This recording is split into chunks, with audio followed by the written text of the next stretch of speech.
She was fired in front of 40 people for stealing an empty box. No money inside, no merchandise, no evidence, just cardboard. The kind you'd toss in a dumpster without thinking twice. But they screamed at her like she'd robbed a bank. And she stood there, chin up, hand steady, and proved every single one of them wrong, without raising her voice once. The billionaire watching from the shadows didn't know her name yet, but in 30 seconds she would remind him of a promise he'd buried so deep he'd convinced himself it never existed. Drop your city in the comments. I want to see how far this story travels. Hit like, and let's begin. The warehouse smelled like rust and old rubber. That specific combination you only find in buildings that have been working too hard for too long without anyone bothering to say thank you. Adrian Ashcroft noticed it the moment he stepped out of his car. He always noticed things like that. It was a habit built over years of learning that the details most people walked past were usually the ones that mattered most. He didn't announce himself. He never did on these visits. His assistant Marcus had offered to call ahead. "Give them time to prepare, Mr. Ashcroft." And Adrian had said no the same way he always said no to that suggestion. Flat, final, moving on.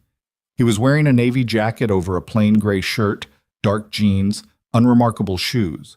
Nothing that said billionaire. Nothing that said, I own this building and everything inside it. He liked it that way. Visibility was a tool, and right now he wasn't here to be visible.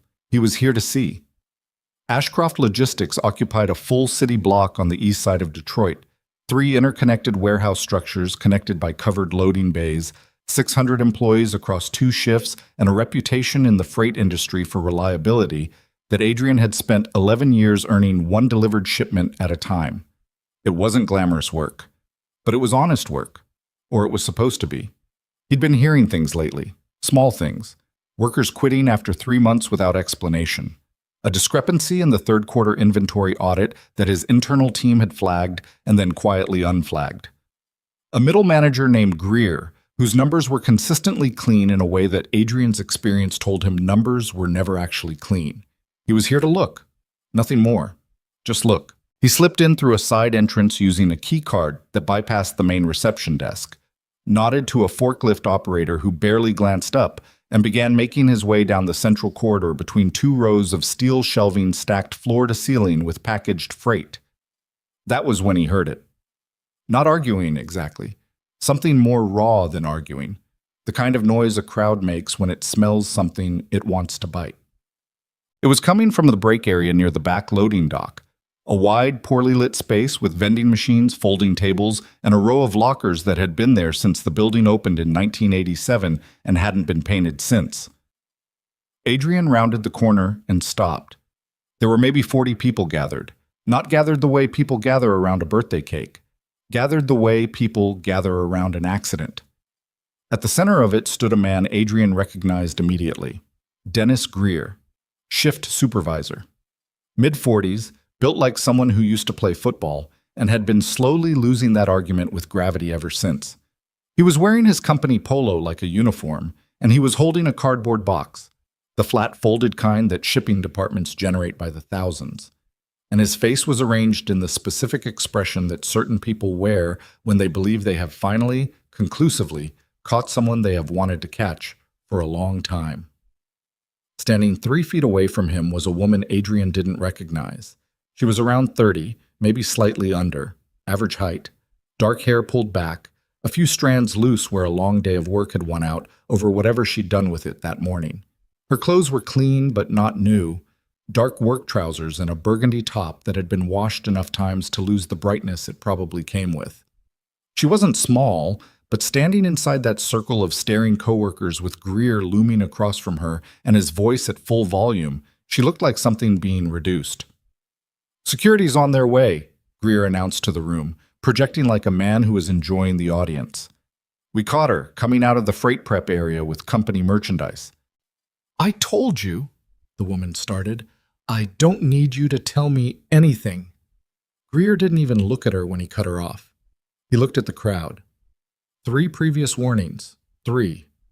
And now she walks out with company property in her hands, thinking no one's going to check. He shook the box slightly, as if the weight of it was the whole argument. "I think everybody here deserves to know what kind of people we're working with. The crowd did what crowds do. Some people looked uncomfortable. Most just watched. "It's an empty box," the woman said. "You were taking company property off the premises. An empty box." Her voice didn't rise. That was the thing Adrian noticed first. She wasn't yelling. She wasn't crying. She wasn't doing any of the things that people do when they're cornered and scared and desperate for someone to believe them. She was just standing there with her arms at her sides, and her voice was level, and she looked at Greer the way you look at someone who is lying and knows it and doesn't care. "Open it." Greer blinked. "Excuse me?" "Open the box," she said again. "Right now in front of everyone. Open it and show them what's inside." Something flickered across Greer's face. Not guilt exactly. More like the micro-expression of a man recalculating. That's not the point. Then what is the point? She took a half step forward. She wasn't aggressive, but she wasn't retreating either. "You told everyone in this room that I stole company merchandise. That box is the evidence. Open it." Nobody moved. She reached forward and took the box from his hands. Not grabbed it, not snatched it. Just took it the way you take something that belongs to you. She set it on the nearest folding table, unfolded the flaps, and turned it upside down. Nothing fell out. Not a single thing. The box was empty. Adrian stood very still near the back of the crowd. The woman pulled a folded piece of paper from her back pocket and held it up. "Waste packaging, pre-approved by warehouse management for reuse. The paper trail is in the system. You can check it right now." She looked around the circle of watching faces, unhurried. "I work at a shelter 4 nights a week. We use cardboard for insulation and for building cribs for newborns whose mothers don't have anything else. That's what the box was for." Silence. Then, from somewhere in the back of the crowd, a man in his 30s who Adrian had never seen before muttered, "Dude, it was empty." The energy shifted, not dramatically, not like a movie, just the slow, awkward way group momentum shifts when a crowd realizes it has been watching something embarrassing. Greer opened his mouth. Nothing useful came out. "I'm going to clock out now," the woman said. She folded the cardboard back flat, tucked it under her arm, picked up the piece of paper, and walked out of the break area like there was somewhere else she needed to be.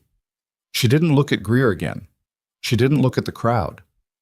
Adrian watched her go, and he felt something move in his chest that he hadn't felt in a long time. He wasn't sure what to call it. He filed it away for later and slipped back into the corridor, pulling out his phone.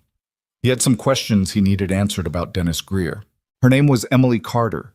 He had Marcus pull her employee file in the car on the way home. 20 minutes of reading, and Adrian knew the shape of her life on paper. A single woman from the Brightmoor neighborhood of Detroit, 6 years with the company, a work record that was, with the exception of 3 disciplinary notes in the last 14 months, all filed by Greer, genuinely clean. Prior to those notes, not a mark on her file. He sat with that for a moment. 3 disciplinary notes in 14 months from the same supervisor. No prior issues in 5 years.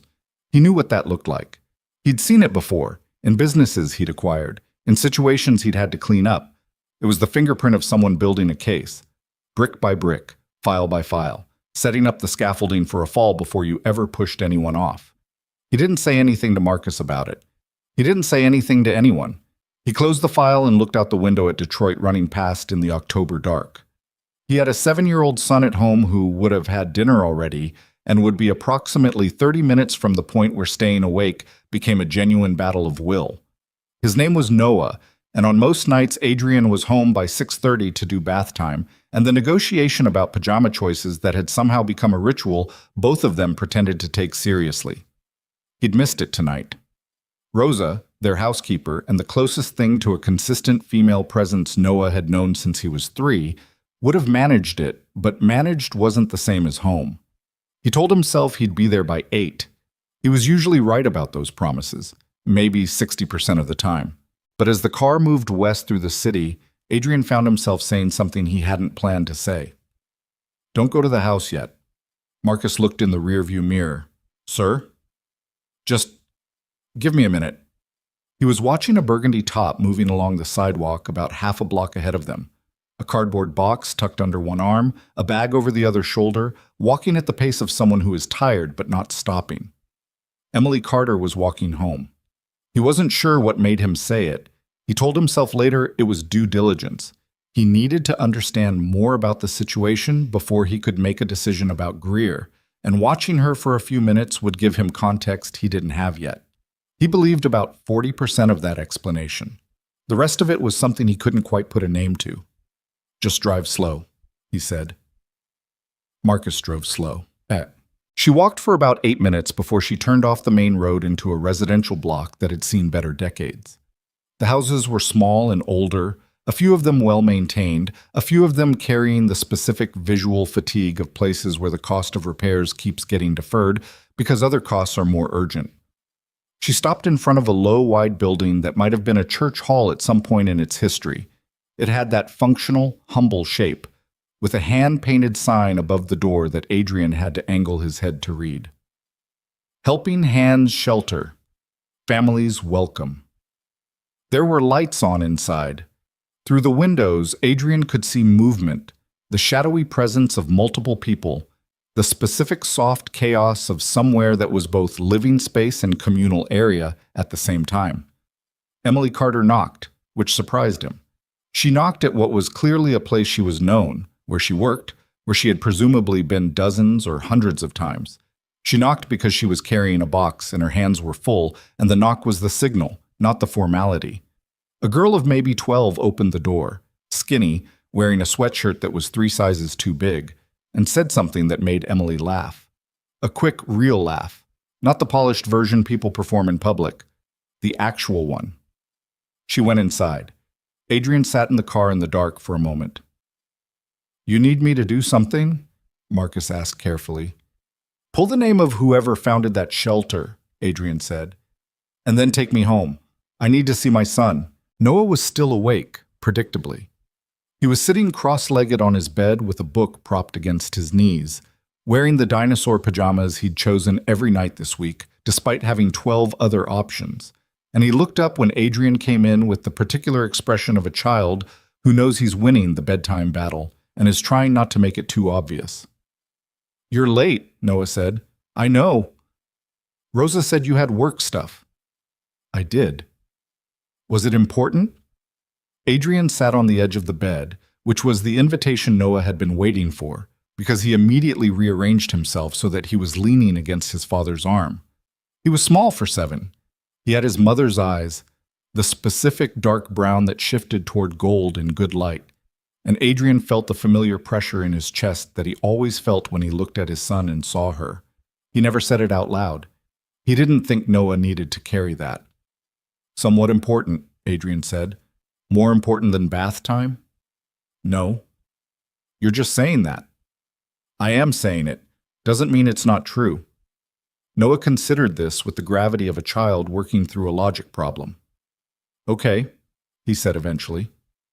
Adrian looked at the book Noah was pretending to read. "What's this one?"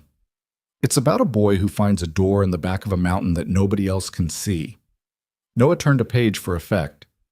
He doesn't know if he should go through it. "What would you do?" Noah gave him a look like the answer was obvious. "Go through it," he said. "That's what the story's for." Adrian was quiet for a moment. Outside, October Detroit was doing something with the wind that rattled the windows slightly, and the house around them made the small sounds that houses make when they're settling in for the night. "Dad?" Noah said. "Yeah." "Are you sad about something?" Adrian looked at him. "What makes you ask?" "You've got your face." "What face?" "The one you get when you're thinking about something that happened a long time ago." 7 years old. Adrian sometimes forgot how closely children watch the adults they love, cataloging every micro-expression because those are the maps they use to navigate the world. "I'm okay," Adrian said. "Go to sleep." He stayed until Noah's breathing changed, which took about 9 minutes, and then he sat in the quiet for a while before he pulled out his phone and typed a name into the search bar. Helping Hands Shelter, Detroit. The results were sparse.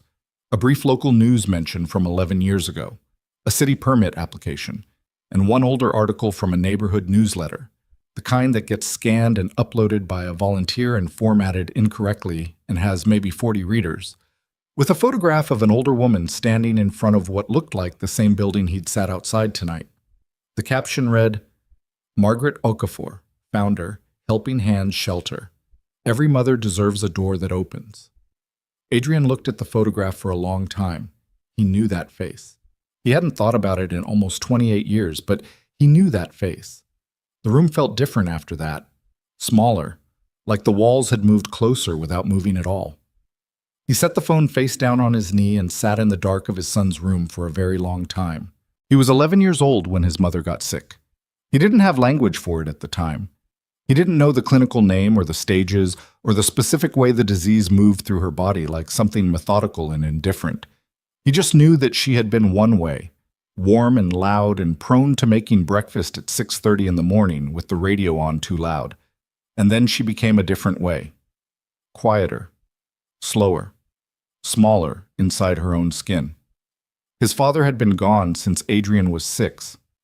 Not dead, just gone in the way that some men are gone. There one morning and not there after that, and the space they leave behind slowly fills with other things until a child starts to forget what the space was shaped like in the first place. They were living in Brightmoor then. Not the same block as Emily Carter, but close. Close enough that Adrian knew, even as a child, that they were on the wrong side of the line that separated neighborhoods that were struggling from neighborhoods that had given up on the fight. His mother's name was Patricia. She had worked 2 jobs before she got sick. After, she could barely manage one shift at the laundromat where she'd been working for 3 years, and even that became inconsistent, and the money got thin in a way that Adrian felt in his stomach every time he opened the refrigerator and did the math of what was left and how many days until the end of the month. He started doing things he wasn't proud of. Small things first, then less small things. He was a child, and he was frightened, and he was watching his mother disappear by degrees, and fear makes you calculate differently. He wasn't a bad kid. He was a scared one. There's a difference, though the result can look the same from a distance. It was a woman who stopped him. He'd been in the process of lifting something from the back of a delivery truck. A box of canned goods, basic stuff, exactly what they needed, when a hand landed on his shoulder. Not hard, not violent, just present. He spun around, certain it was a police officer, certain his life was about to collapse into the specific shape that takes years to escape. It was an older woman, Nigerian accent, wide face, kind eyes, and the specific posture of someone who is not afraid and is not surprised and is not angry. She looked at him the way no adult had looked at him in a long time. Not with pity, not with disgust, but with the straightforward attention of someone deciding what this situation actually was. "What's your name?" she said. He told her. "How old are you?" He told her. "Is your mother home?" He didn't answer that. "Come with me," she said. And he did. He didn't know why. Maybe because she didn't give him a reason not to. Her name was Margaret Okafor. She ran a small community program out of a building that barely qualified as a building, more of a repurposed gathering space with folding tables and donated food and walls that could have used 2 coats of paint in 1995 and had not received them. She brought Adrian in, sat him down, and listened to him describe his situation with the thoroughness and patience of someone who had heard hundreds of versions of this same story and knew that each one mattered individually. Then she drove him home and sat with his mother for an hour. Adrian never fully knew what they talked about. He sat in the kitchen and listened to the low murmur of voices from the other room and felt something in his chest loosen that he hadn't realized was wound tight.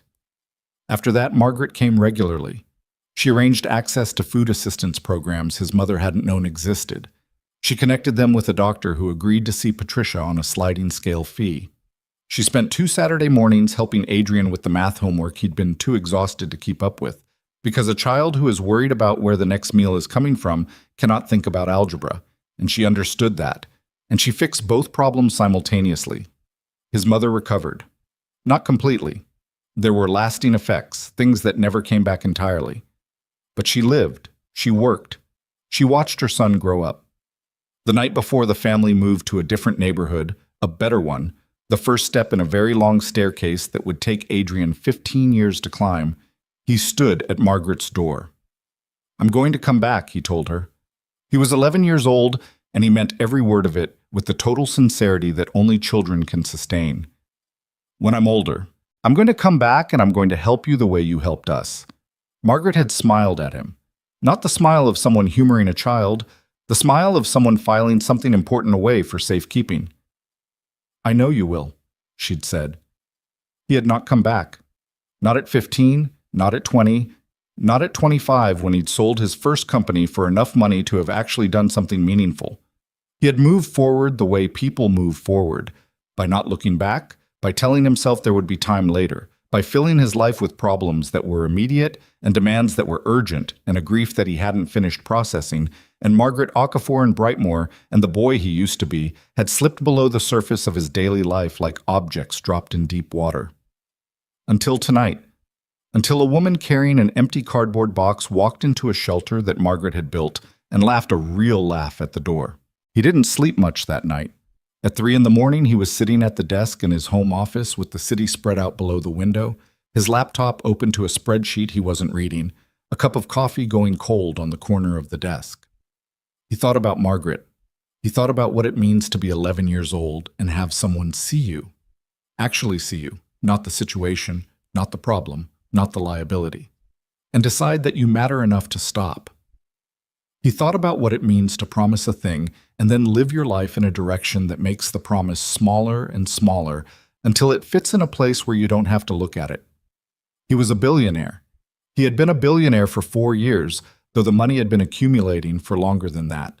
He had people who managed his charitable giving, a foundation, a PR strategy, a portfolio of donations that were largely excellent in theory and largely invisible in practice, because he'd let other people choose them, and other people's choices were never the ones that actually mattered to you personally.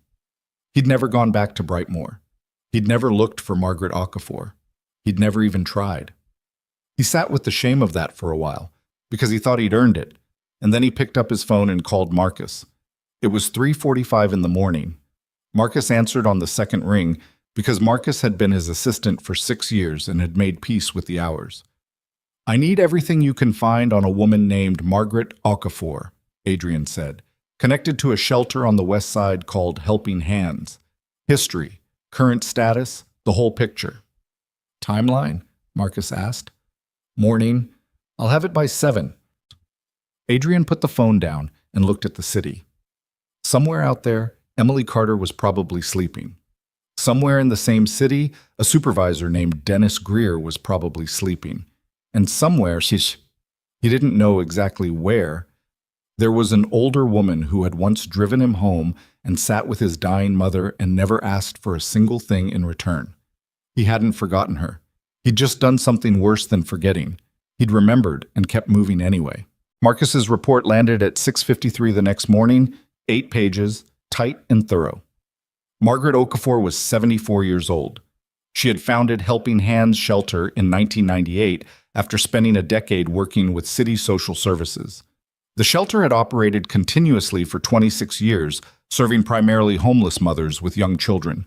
It had survived 2 rounds of city funding cuts, 1 structural issue with the roof, and a period in 2019 when Margaret had been hospitalized for 3 months, and a small group of volunteers had kept it running through sheer stubbornness. She was in declining health now. Not critical, but diminished. Reduced mobility, some cognitive effects from a minor stroke the previous year. She still came to the shelter several evenings a week. She didn't run it anymore. She sat in a specific chair near the window and talked to the residents and, by all accounts, was still the reason the place held together emotionally even when she couldn't manage it physically. The shelter had a permanent staff of 2.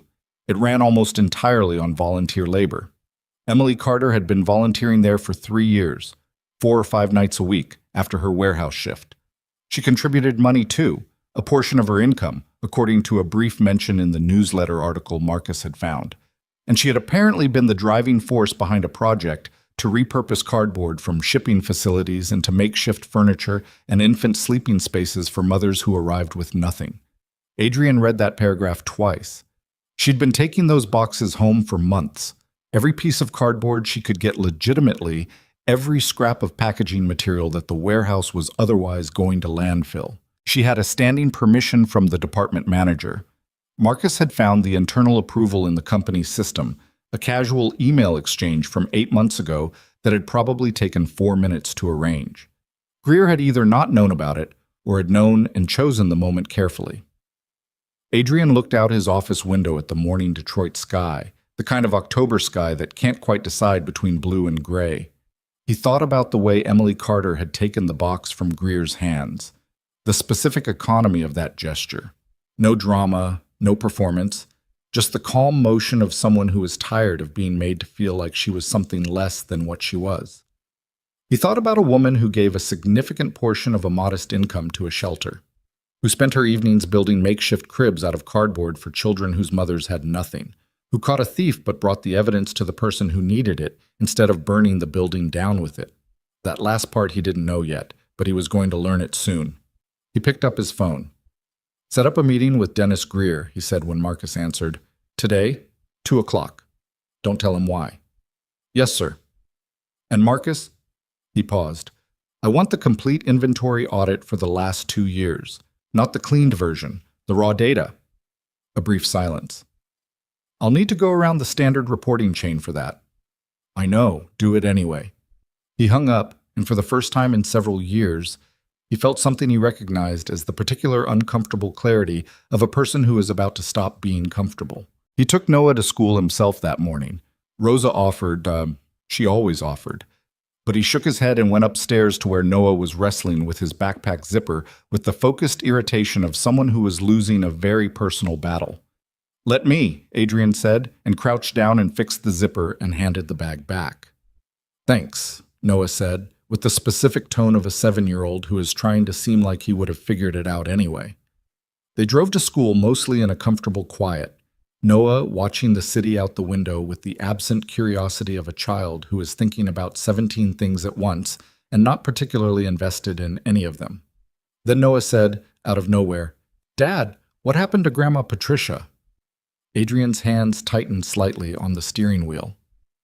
"You know what happened, buddy. She got sick when I was a kid." "But she got better?"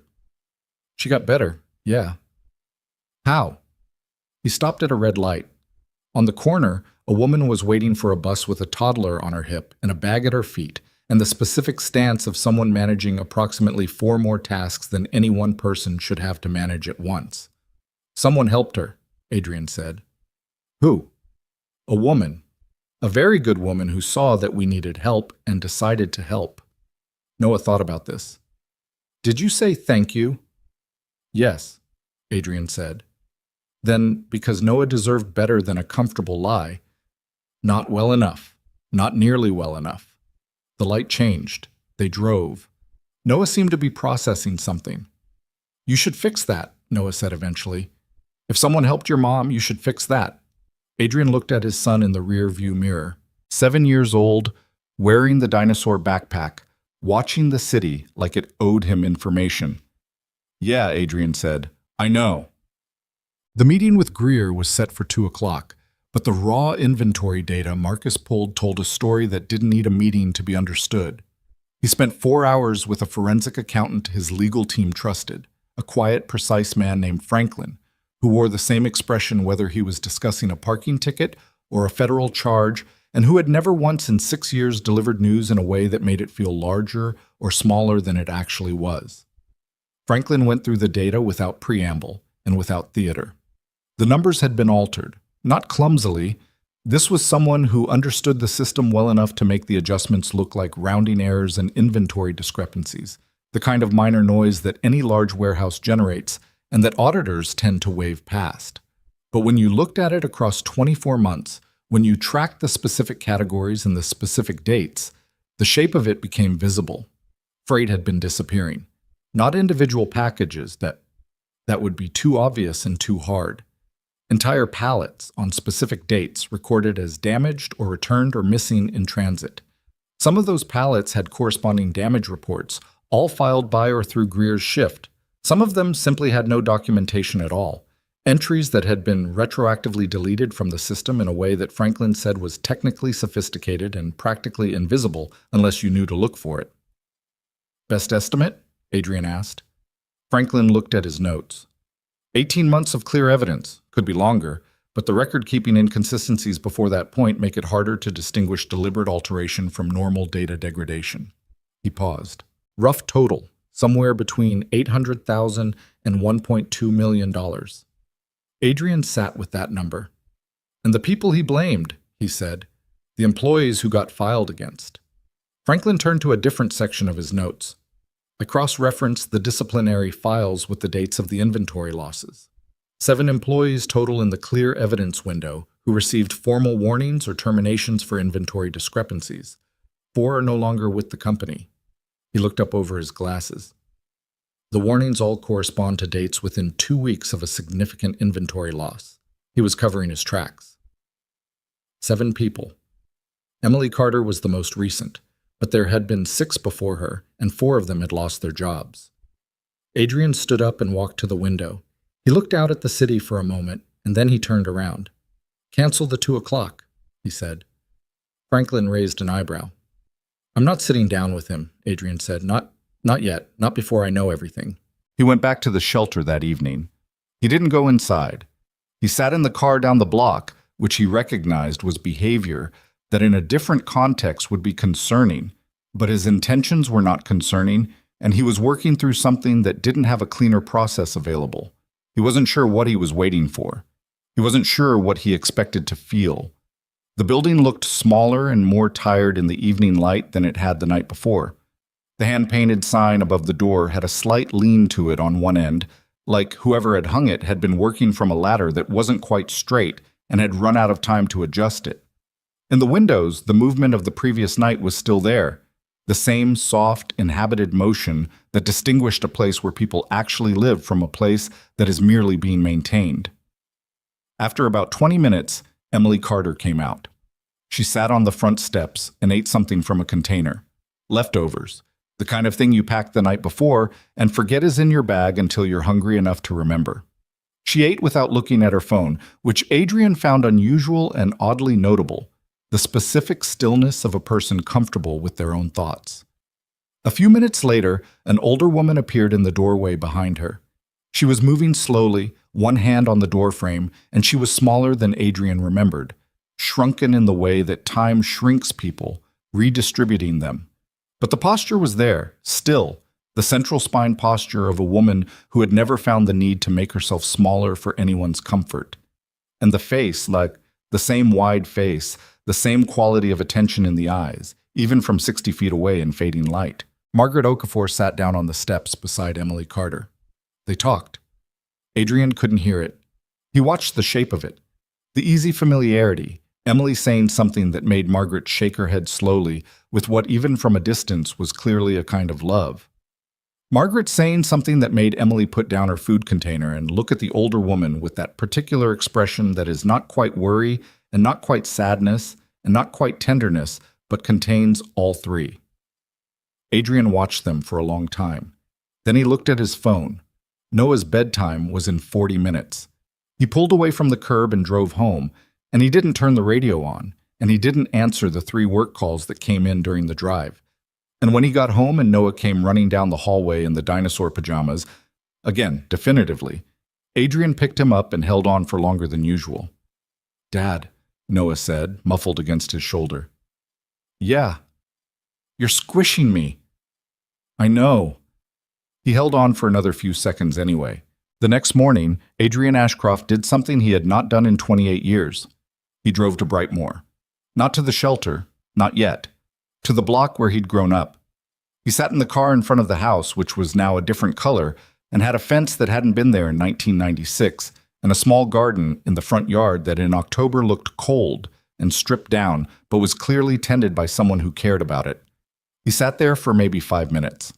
He wasn't doing it for nostalgia. He was doing it because he needed to make the past physical again, needed to feel the actual weight of what he'd walked away from when he built a future for himself without going back for what he owed. His mother had died 6 years ago. A different illness from the first one, and this time the story had not ended the way the first one did. She had been proud of him. She had told people about him with the specific embarrassing enthusiasm that only mothers can sustain, and he had given her a comfortable life for the last 12 years of hers, and he had been at her bedside at the end. But she had never known about Margaret. He'd never told her the whole story. Who had really come to the door that night, what that woman had done. How precisely she had made the calls and arranged the access, and sat in the kitchen teaching a scared 11-year-old algebra on a Saturday morning. He'd summarized it at some point as a neighbor helped out, because the full story was too large, and he'd already been storing it in the place where he put things he couldn't look at directly. He pulled out of the block and drove to the shelter. He knocked on the door.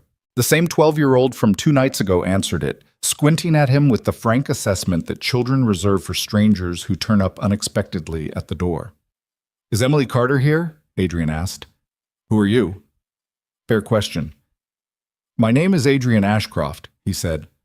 I work in logistics. Tell her it's about the situation at the warehouse."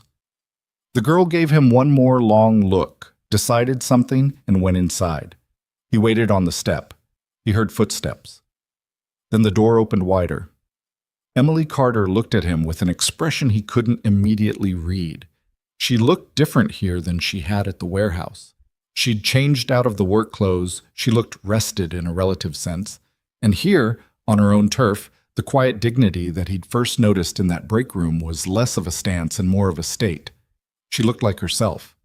She looked at him carefully, and then she said, "You were at the warehouse." Not a question. "Yes," he said. "I saw you when I was walking out." She leaned against the doorframe, unhurried. "I thought you might be security." "I'm not security." "No," she said. "I figured that out when no one came after me." She studied him for another moment. "What do you want?" "I want to talk to you about Dennis Greer," he said, "and I want to tell you the truth about who I am. Can I come in?" She was quiet for a moment, measuring something. "You can come in," she said, "but I'm going to say something before you do." "Okay." "I don't need a hero," Emily said. "Whatever you think you saw back there, I handled it. If you're here to offer me something in exchange for my gratitude, you can keep driving." Adrian looked at her. Something that might have been a smile moved across his face, brief and genuine. "I'm not here to offer you anything," he said. "I'm here because I think you have information I need, and I think you probably have evidence I don't yet. And I'm here because—" He paused. He hadn't planned this particular sentence. "I'm here because I owe a debt to this building that I've been ignoring for 28 years, and I don't have the right to walk in the front door without telling you that." Emily looked at him for a long moment. Then she stepped back and let him inside. The shelter smelled like soup and old wood and something Adrian couldn't name, the specific warmth of a space that has been lived in by too many people to belong to any single one of them. It wasn't an unpleasant smell. It was the smell of accumulation, of need met repeatedly over a long period of time until it became ordinary. Emily led him through a short hallway past a bulletin board dense with paper, schedules, resource lists, hand-drawn pictures from children who'd apparently been given crayons and instructions to fill the space, and into a small room that served as something between an office and a storage closet. There was a folding table, 2 chairs, a filing cabinet with a sticker on the bottom drawer that read, "Fragile. Bottom drawer is broken in marker," and a single overhead light that was doing its best. Emily sat in one of the chairs without ceremony and looked at him. He sat across from her and looked back. For a moment, neither of them said anything, and Adrian noticed that she was comfortable with that. She wasn't filling the silence, wasn't managing it. She was just waiting for him to say what he'd come to say, and she'd decide what to do with it after. "My name is Adrian Ashcroft," he said. "I own the warehouse." She didn't react the way most people did when they found out they were sitting across from the owner of the company that employed them. No flash of deference, no visible recalculation. She just looked at him steadily and said, "I know." He paused. "You know? I recognized you when you walked in the door tonight." She folded her hands on the table. "You've been photographed at industry events. I looked you up when I started working there, the way you do when you want to know who's actually running a place." She held his gaze. "I also saw your car parked down the block 2 nights ago, and last night." Something in Adrian's chest did a small, uncomfortable rearrangement. "That looks worse than it is." "Maybe," Emily said. "Tell me what it is, then." He told her about following her the first night, honest about it, without dressing it up as something more professional than it was. He told her about Margaret's photograph in the newsletter. He told her about being 11 years old in Brightmoor, about his mother, about the woman who came to the door and changed the shape of what was possible for a frightened kid and his dying mother, and about the promise he'd made on the front step when they were leaving, and how that promise had lived in him like a small stone for 28 years, present enough to know it was there, buried deep enough that he'd managed not to do anything about it. Emily listened. She didn't interrupt, and she didn't perform sympathy, and she didn't give him the absolution that people often offer when someone tells them something they feel guilty about. She just listened. When he finished, she was quiet for a moment. "Miss Margaret never told me that story," she said finally. She might not remember it. It was a long time ago, and there have been a lot of children in that time. "She remembers every one of them," Emily said, and there was something in her voice that wasn't quite sharp, but wasn't gentle either, just certain. "She doesn't talk about them because she doesn't collect them. She just remembers." Adrian took that. He deserved it. "I need to ask you something," he said, "about Greer." She shifted slightly. Not defensiveness, just the adjustment of someone who has been sitting with something uncomfortable and isn't surprised to be asked about it directly. "What do you want to know? How long has it been happening? The real version, not the disciplinary file version." She looked at him for a moment, making some private decision about how much she trusted this man in this small room, in this shelter that had nothing to do with him yet. Then she leaned back in her chair and said, 14 months that I know about. It might be longer, but 14 months ago is when I first noticed something that didn't add up." "What did you notice?" "Pallets going out on night shifts that weren't on the manifest. I thought it was a data entry error first because that happens. But then it happened again, different category, different night, and both times the shift was Greer's." She paused. "I mentioned it to another supervisor once, casually, the way you would if you genuinely thought it was a mistake. He went quiet in a way that told me it wasn't a mistake, and he wasn't going to help me." She looked down at the table. "That was the week I got my first disciplinary warning.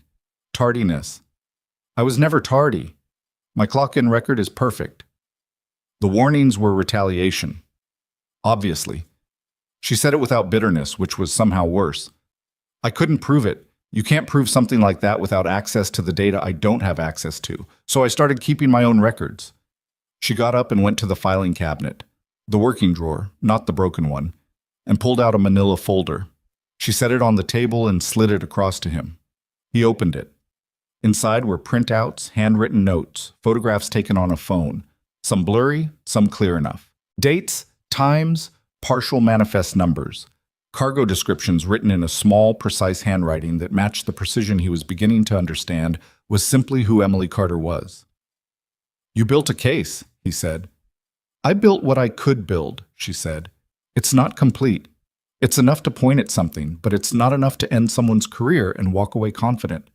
I needed access to the full system to make it complete, and I was never going to have that access." She sat back down. "Then the video happened, and I lost my job, and I figured that was Greer finishing what he started before I could do anything with what I had." Adrian looked up from the folder. "What video?" She showed him on her phone. It was 43 seconds long, shot on someone else's phone inside the warehouse. The angle was high and partial. Whoever filmed it had done so without Emily knowing. It showed, or appeared to show, Emily Carter in the freight prep area, leaning over a pallet, putting something into a bag. It looked like stealing. If you didn't know anything about Emily Carter, if you didn't know about the shelter or the cardboard, or the 8 months of working with scrap packaging with a standing approval from management, if you watched 43 seconds of grainy phone footage with no context, it looked like stealing. The video had gone up on social media 3 days ago, posted by an account Adrian didn't recognize, and it had been shared enough times to generate comments that ranged from disappointed to vicious. People tagging the company's social media pages, people calling for action, people who had never set foot inside a logistics warehouse and had never met Emily Carter making confident pronouncements about her character in the tone that social media enables and then discards. The comments were the kind Adrian had learned to avoid reading, not because they weren't real, but because reading them at length produced a specific kind of anger that wasn't useful. "They took the job too," he said. "After the video?" "The same day." Emily's voice was flat, not defeated, just describing a thing that had happened. Greer sent the termination notice by end of shift, said the video constituted sufficient evidence of theft per company policy. The HR rep on duty was one of his people, so no one pushed back. She paused. I wasn't surprised. I was angry, but I wasn't surprised. Why didn't you come to me, or the executive team? She looked at him with the expression of a woman who has thought a great deal about how power distributes itself inside organizations. Because I'm a warehouse worker who's been officially written up 3 times in 14 months by the supervisor in question. You're going to go to the owner of the company and say the supervisor is running a theft operation based on a folder of notes I put together on my own time? She shook her head. I needed something they couldn't ignore. And then you walked up and knocked on my door and I thought, well, that changes the math. Adrian looked at the folder in his hands and then at her. You were going to come to me. I was going to find a way, she said, with or without you walking up and knocking. She looked at him steadily. But this is faster. He was quiet for a moment. Outside the small office, the sounds of the shelter moved through the thin walls. A child's voice, briefly, someone moving furniture, the low, consistent warmth of a building that doesn't stop being inhabited when you close a door. Franklin, my forensic accountant, has already been through 24 months of the raw data, Adrian said. He has the shape of it. 800,000 to 1.2 million in losses. 7 employees with fabricated disciplinary records, 4 of them terminated. He paused. You're the most recent, not the first. Something moved across Emily's face at that. Not surprise. Something more like the specific pain of having a thing confirmed that you suspected but had hoped you were wrong about. Who else? She asked. I'll have the names by tomorrow, with everything. He closed the folder and held it out to her. Keep this. Don't give it to anyone yet. I need 3 days to get the full picture put together properly. Surveillance, financial records, witness statements from the employees he targeted. When this happens, it happens once and it happens completely. Not a warning, not a quiet departure. The whole thing, in front of the right people. She took the folder back, looked at it for a moment, and then looked at him. I want something clear between us, she said. Okay.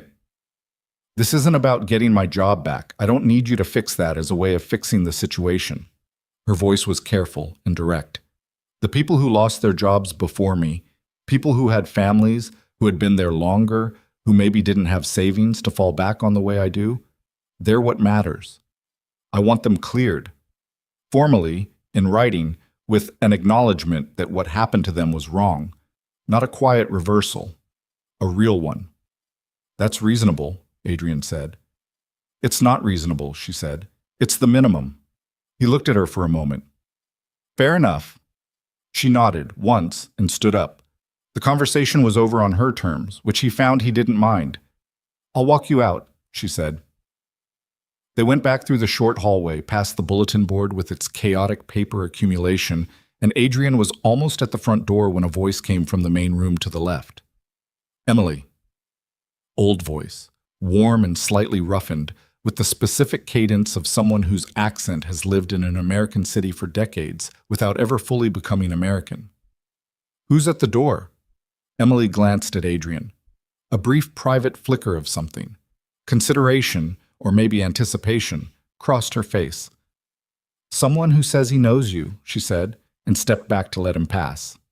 Margaret Okafor was sitting in a high-backed chair near the window, a blanket across her knees and a cup of something warm held in both hands the way you hold a cup when your hands are cold and you want to make the warmth last. She was smaller than she'd been 28 years ago, redistributed by time, and she moved more carefully than she had. But the face was the same. The eyes were the same. The specific quality of her attention when it turned toward the doorway and found Adrian standing in it was absolutely, completely the same. She looked at him for a long moment. The shelter moved around them. A toddler tottered through the background. Someone in the kitchen was running water. A woman Adrian's age passed through with a laundry basket without looking up. But in the circle of that doorway, everything else went quiet. I know your face, Margaret said. His voice wasn't entirely steady. You should. I used to stand outside your building and watch you through the window when I was supposed to be doing my homework. A pause. Something working through her expression that he couldn't read completely. Memory, maybe. Turning something over. Adrian, she said. Not a question, not quite a statement. Something in between. The way you say a word when you're testing whether it still fits the thing it's supposed to describe. Yes, ma'am. She was quiet for what felt like a long time. Then she said, You grew up.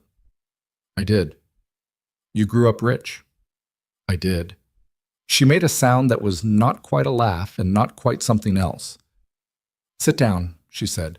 My neck hurts if I have to look up at people. He sat in the chair across from her. Emily had drifted to the doorway, present but not intervening, the stance of someone who understands that certain rooms need to be entered by fewer people than are in the hallway. I should have come back sooner, Adrian said.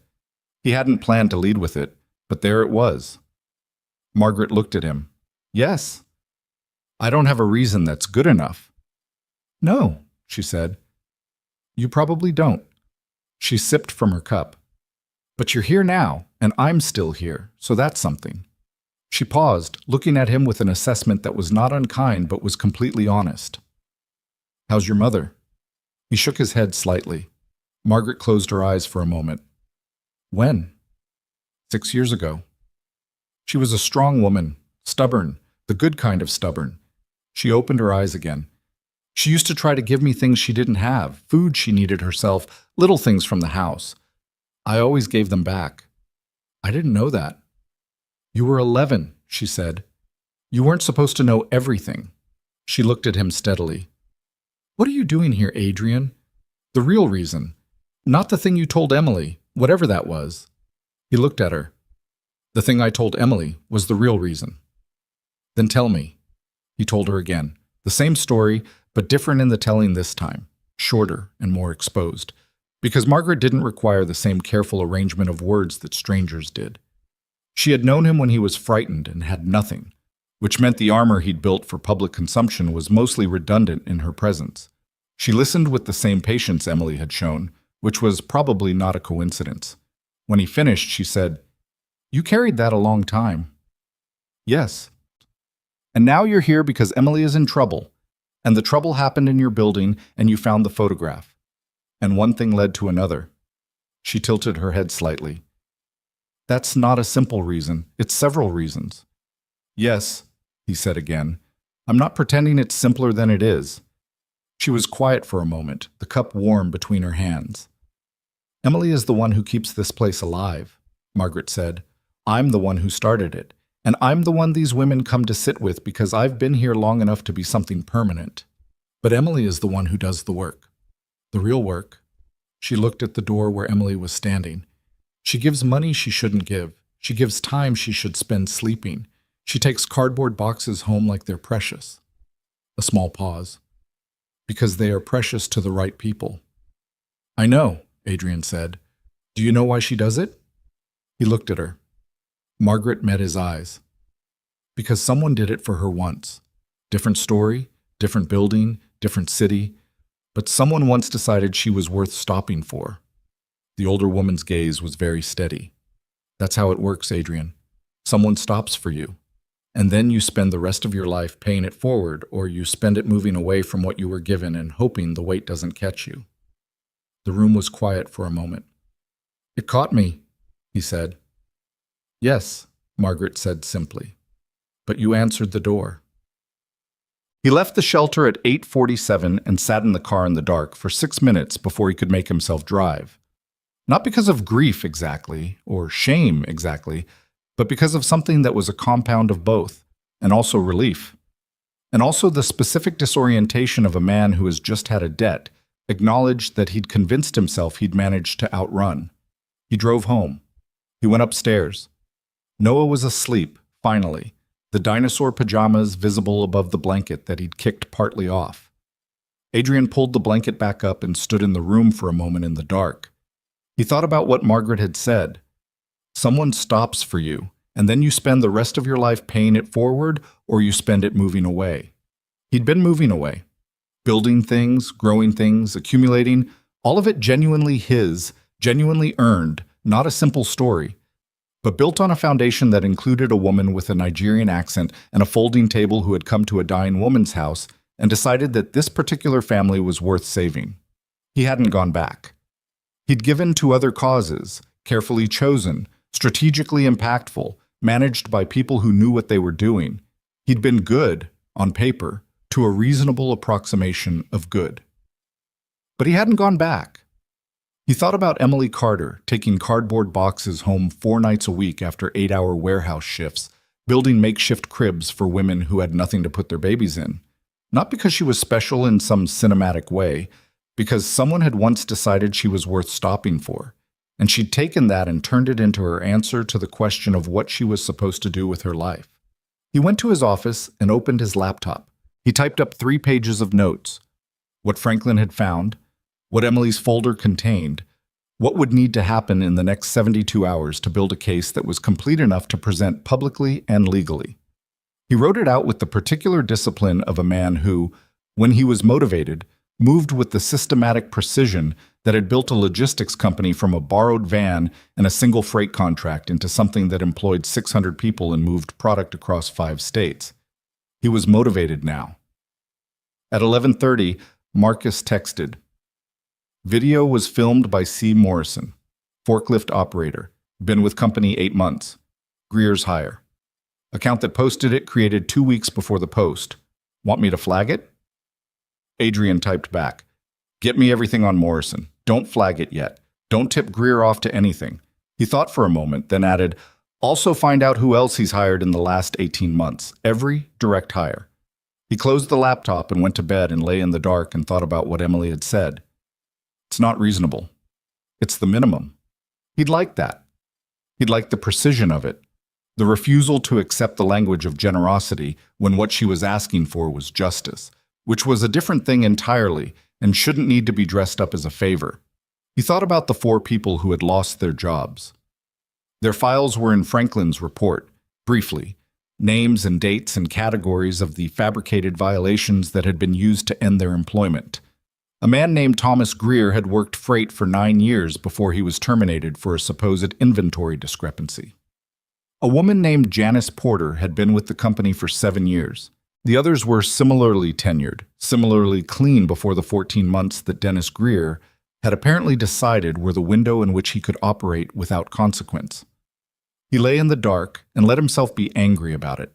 Not the managed anger that he used professionally, the cold, focused version that was productive.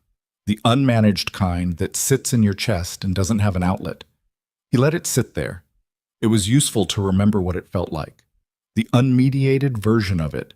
An 11-year-old boy watching his mother shrink inside herself, watching the refrigerator, doing the math of days remaining in the month, learning the specific arithmetic of being someone the world has decided is not worth slowing down for. He had escaped that arithmetic. He'd escaped it so completely that for long stretches of his adult life he'd forgotten that he'd ever had to do it. The employees Greer had targeted had not escaped it. They'd been handed it. By a man inside Adrian's company, in Adrian's warehouse, under Adrian's nominal oversight. He'd been looking the other way, not maliciously, not consciously, but he'd built a system and trusted it and stopped checking whether the system was actually honest. And someone had moved into that gap and spent 14 months at minimum making ordinary people's lives measurably worse. That was on him. He wasn't interested in absolving himself of it. He was interested in fixing it. The next 2 days moved fast and inward, the way the days before a storm move, quiet on the surface, everything underneath running at a different speed. Franklin continued his work. Marcus assembled personnel records, compiled Greer's hiring history, and turned up 3 more employees directly connected to the supervisor who appeared to have been, in varying capacities, either aware of the operation or actively complicit. C. Morrison, who'd filmed Emily, was one of them.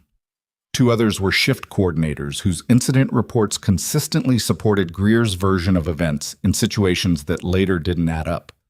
Adrian pulled in the company's outside legal counsel, not the general retainer team, but a specific attorney named Shira Voss who specialized in corporate fraud, and who had the particular quality of being completely unsentimental without being unkind.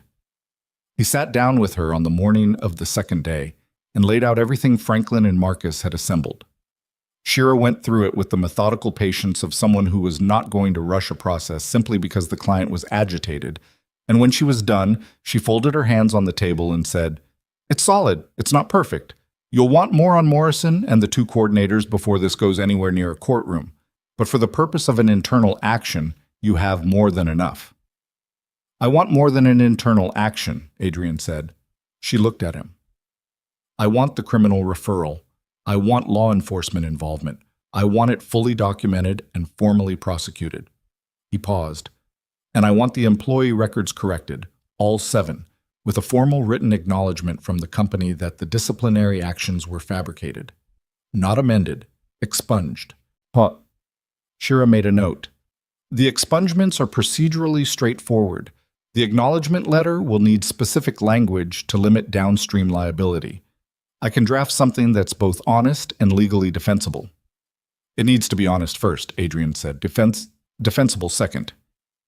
She looked at him over the rims of her glasses for a moment. "Those two things are compatible more often than you'd think." "Make sure they're compatible this time," he said. She made another note and moved on. He called Emily on the evening of the second day. She picked up on the third ring, and he could hear the shelter in the background. Voices, the low domestic sounds of communal living, before she said, "Hold on," and the sounds receded as she moved somewhere quieter. "Where are we?" she asked. He walked her through it.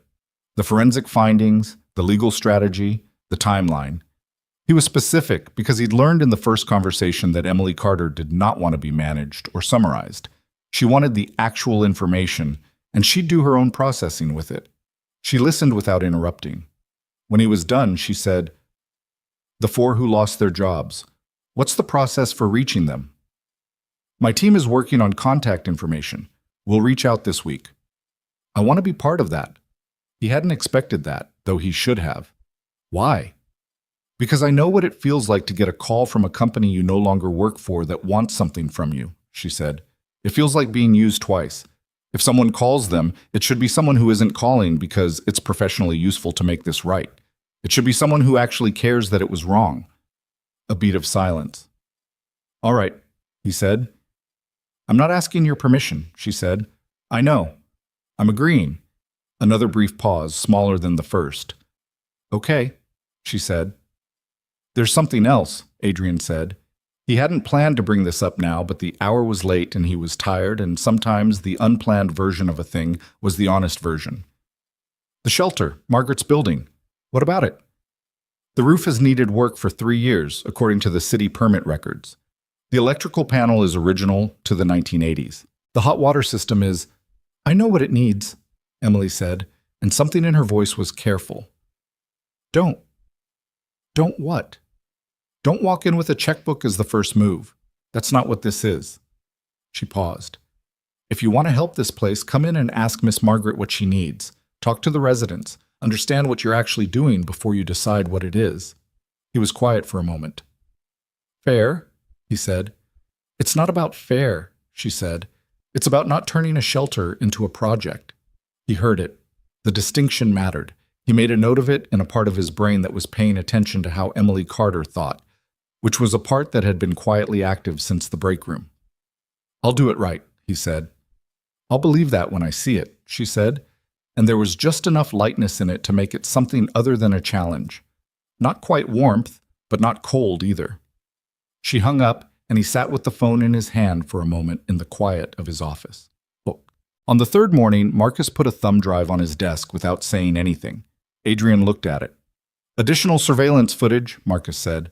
"The company's cameras have an off-site backup server. Greer had access to the primary surveillance system. He's deleted or overwritten footage on the main server 14 times in the last 18 months, always within 48 hours of a significant inventory event." He pointed at the thumb drive. "But the off-site backup doesn't have a delete function. It just accumulates." Adrian picked up the thumb drive. "How bad is it?" he asked. Marcus, who was not a person who used words like bad loosely, considered for a moment. "It's clear," he said finally, "on multiple dates, in good lighting." Adrian put the drive in his laptop and looked at 7 minutes of footage spread across 6 different incidents. He watched it once, without sound, and then closed the laptop. Get this to Shira, he said. Already sent. And set up the executive meeting. He looked at the wall above his desk, which had a large city map that he'd pinned there when he'd first taken over this office and hadn't moved in 4 years. Detroit spread out across it in all its complexity. The distance between the East Side warehouse and the Brightmoor neighborhood just a few inches on paper, closer than he'd understood. Thursday. Full board presence, company leadership, HR. Do you want legal on site? Yes. Do you want me to tell Greer what it's about?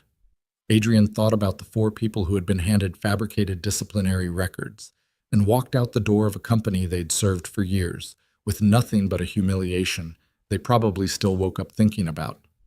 Tell him it's a quarterly review, he said. Tell him his numbers look great. Marcus wrote it down without expression. One more thing, Adrian said. He was looking at the map. The woman who founded the Helping Hands shelter, Margaret Okafor. He turned away from the wall. She knew my mother. She knew me when I was a kid, and I let 28 years go by without going back. He paused.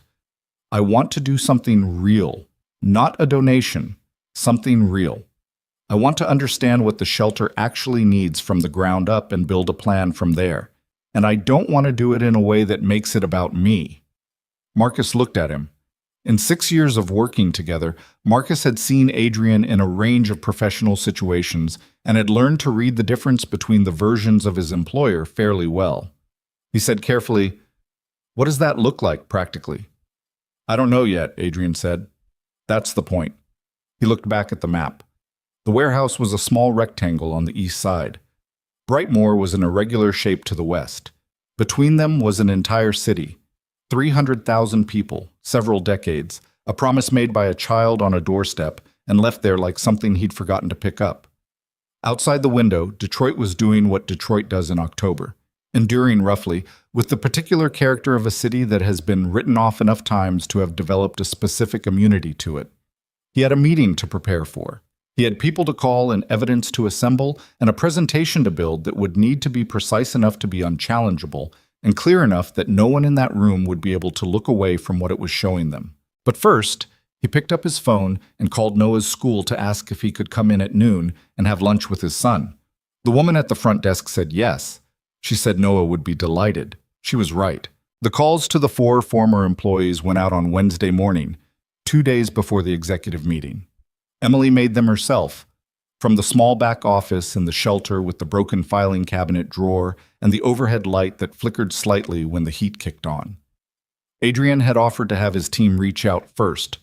To smooth the path, he'd said, frame the conversation professionally. She'd said no. She'd said it the same way she said most things that mattered to her, without apology and without elaboration, and he'd backed off the way he was slowly learning to back off when Emily Carter drew a line. She had a list of 4 names and 4 phone numbers that Marcus had assembled, and she had no script. She didn't want a script.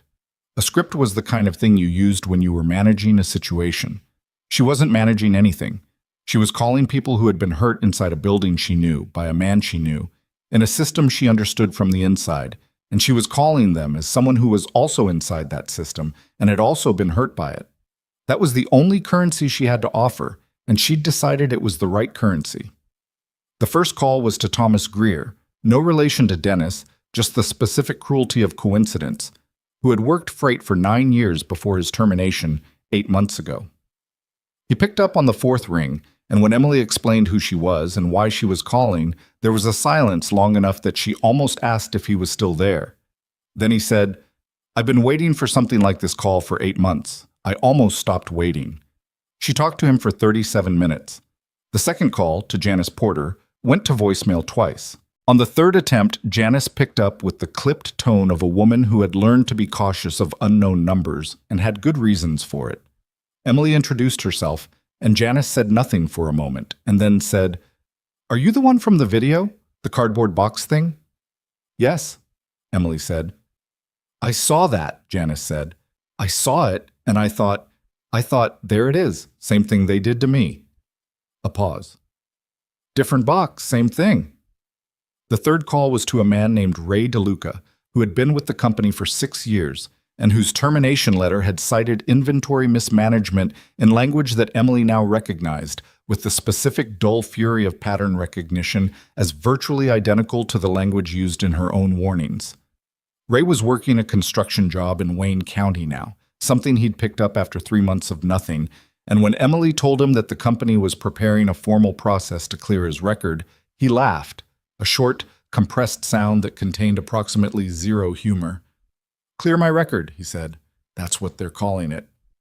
"That's the starting point," Emily said. "Not the end of it." "What's the end of it?" "I don't know yet, but I'm not stopping at paperwork." Another pause. "Who are you exactly?" "Someone who had the same thing done to them 2 weeks ago and decided not to let it stay that way." A longer pause. "All right," Ray said. "What do you need from me?" The fourth call was the hardest. The fourth name on Marcus's list was a woman named Dina Croft, 26 years old, who had been with the company for 3 years and was the most recently terminated before Emily, let go 4 months ago after a disciplinary process that Franklin's record showed had been built entirely on falsified incident reports. Dina picked up immediately, and before Emily could finish introducing herself, Dina said, "I know who you are. I've been following what happened to you online." A beat. "Is it true? Is it actually going to be fixed?" Emily closed her eyes for a second. She thought about what it meant to be 26 and to have had your professional record destroyed by a man who saw you as a convenient cover story and to spend 4 months not knowing if anyone would ever care enough to fix it. "I'm working on making sure it's fixed," Emily said. "I can't promise you a specific outcome because I don't control the outcome. But I can tell you that the person who does control the outcome is prepared to do this right, and I'm going to hold him to that." "The owner," Dina said. "Yes." Another pause. "Why is he doing it? Really?" Emily thought about a man sitting in the small chair across from Margaret, his voice not quite steady, saying, "I should have come back sooner." Thought about a kid who'd been saved by someone who asked nothing in return, and what that kind of debt does to a person over 28 years if they don't address it.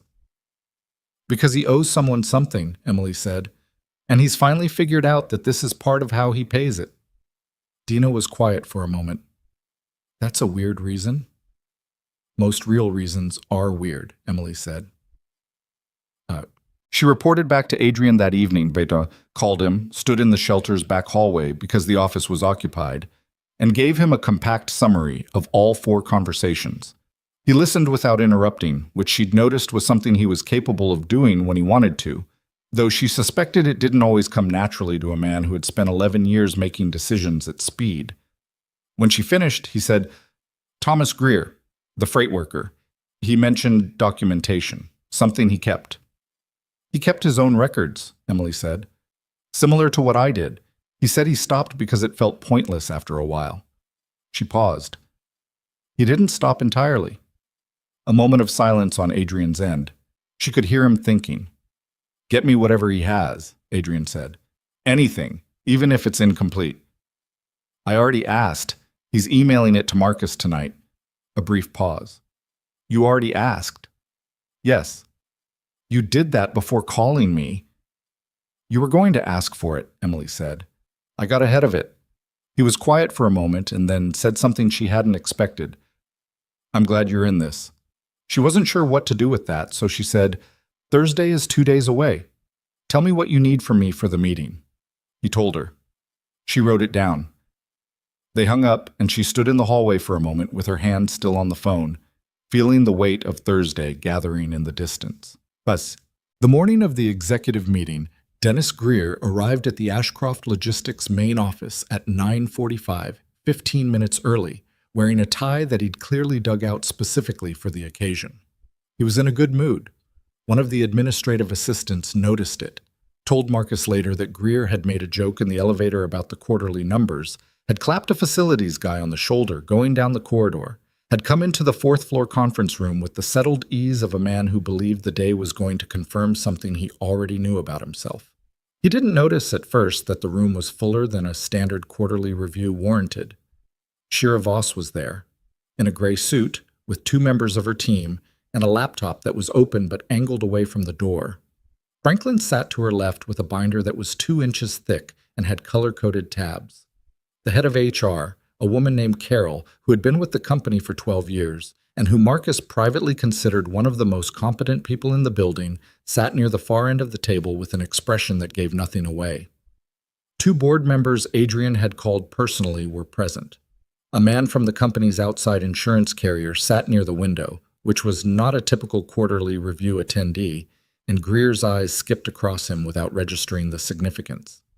Adrian was at the head of the table, which was the first thing that should have told Greer something. He didn't attend quarterly reviews as a rule.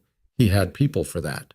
Greer sat down in the chair indicated across from Franklin and looked around the room once more with the expression of a man recalibrating slightly, but still fundamentally confident in his read of the situation. "Big turnout," he said. Not nervously. "More the way you comment on weather." Adrian looked at him. "We're going to be talking about something more specific than the quarterly numbers, Dennis. I want you to know that up front." Greer's expression didn't collapse, which said something about him. It adjusted, a small tightening around the eyes, a slight repositioning of the shoulders. He looked around the room once more, and this time his gaze spent a moment longer on Shira Voss, who looked back at him with the complete professional blankness of a woman who had been in this specific room, metaphorically speaking, many times before. "All right," Greer said. His voice was steady. "What are we talking about?" Adrian nodded to Franklin. Franklin opened the binder to the first tab and set a single page in front of Greer. "We're going to start with October 14th, 18 months ago," he said, in the measured, uninfluenced tone he used for everything. "Freight manifest discrepancy, Dock C, night shift. You filed the incident report." He set a second page beside the first. "This is the backup surveillance footage from the off-site server for that date." Greer looked at the pages. He didn't pick them up. "We have footage from the off-site backup server," Franklin continued, "for 14 separate incidents across the last 22 months in which significant inventory losses occurred during or immediately following shifts you supervised. In 11 of those 14 incidents, there are individuals, some of whom are employees of this company, some of whom are not, visible in the footage performing actions inconsistent with authorized operations." A silence settled into the room. "You deleted the primary surveillance footage for 12 of those 14 dates," Franklin said. "The off-site system doesn't have a delete function."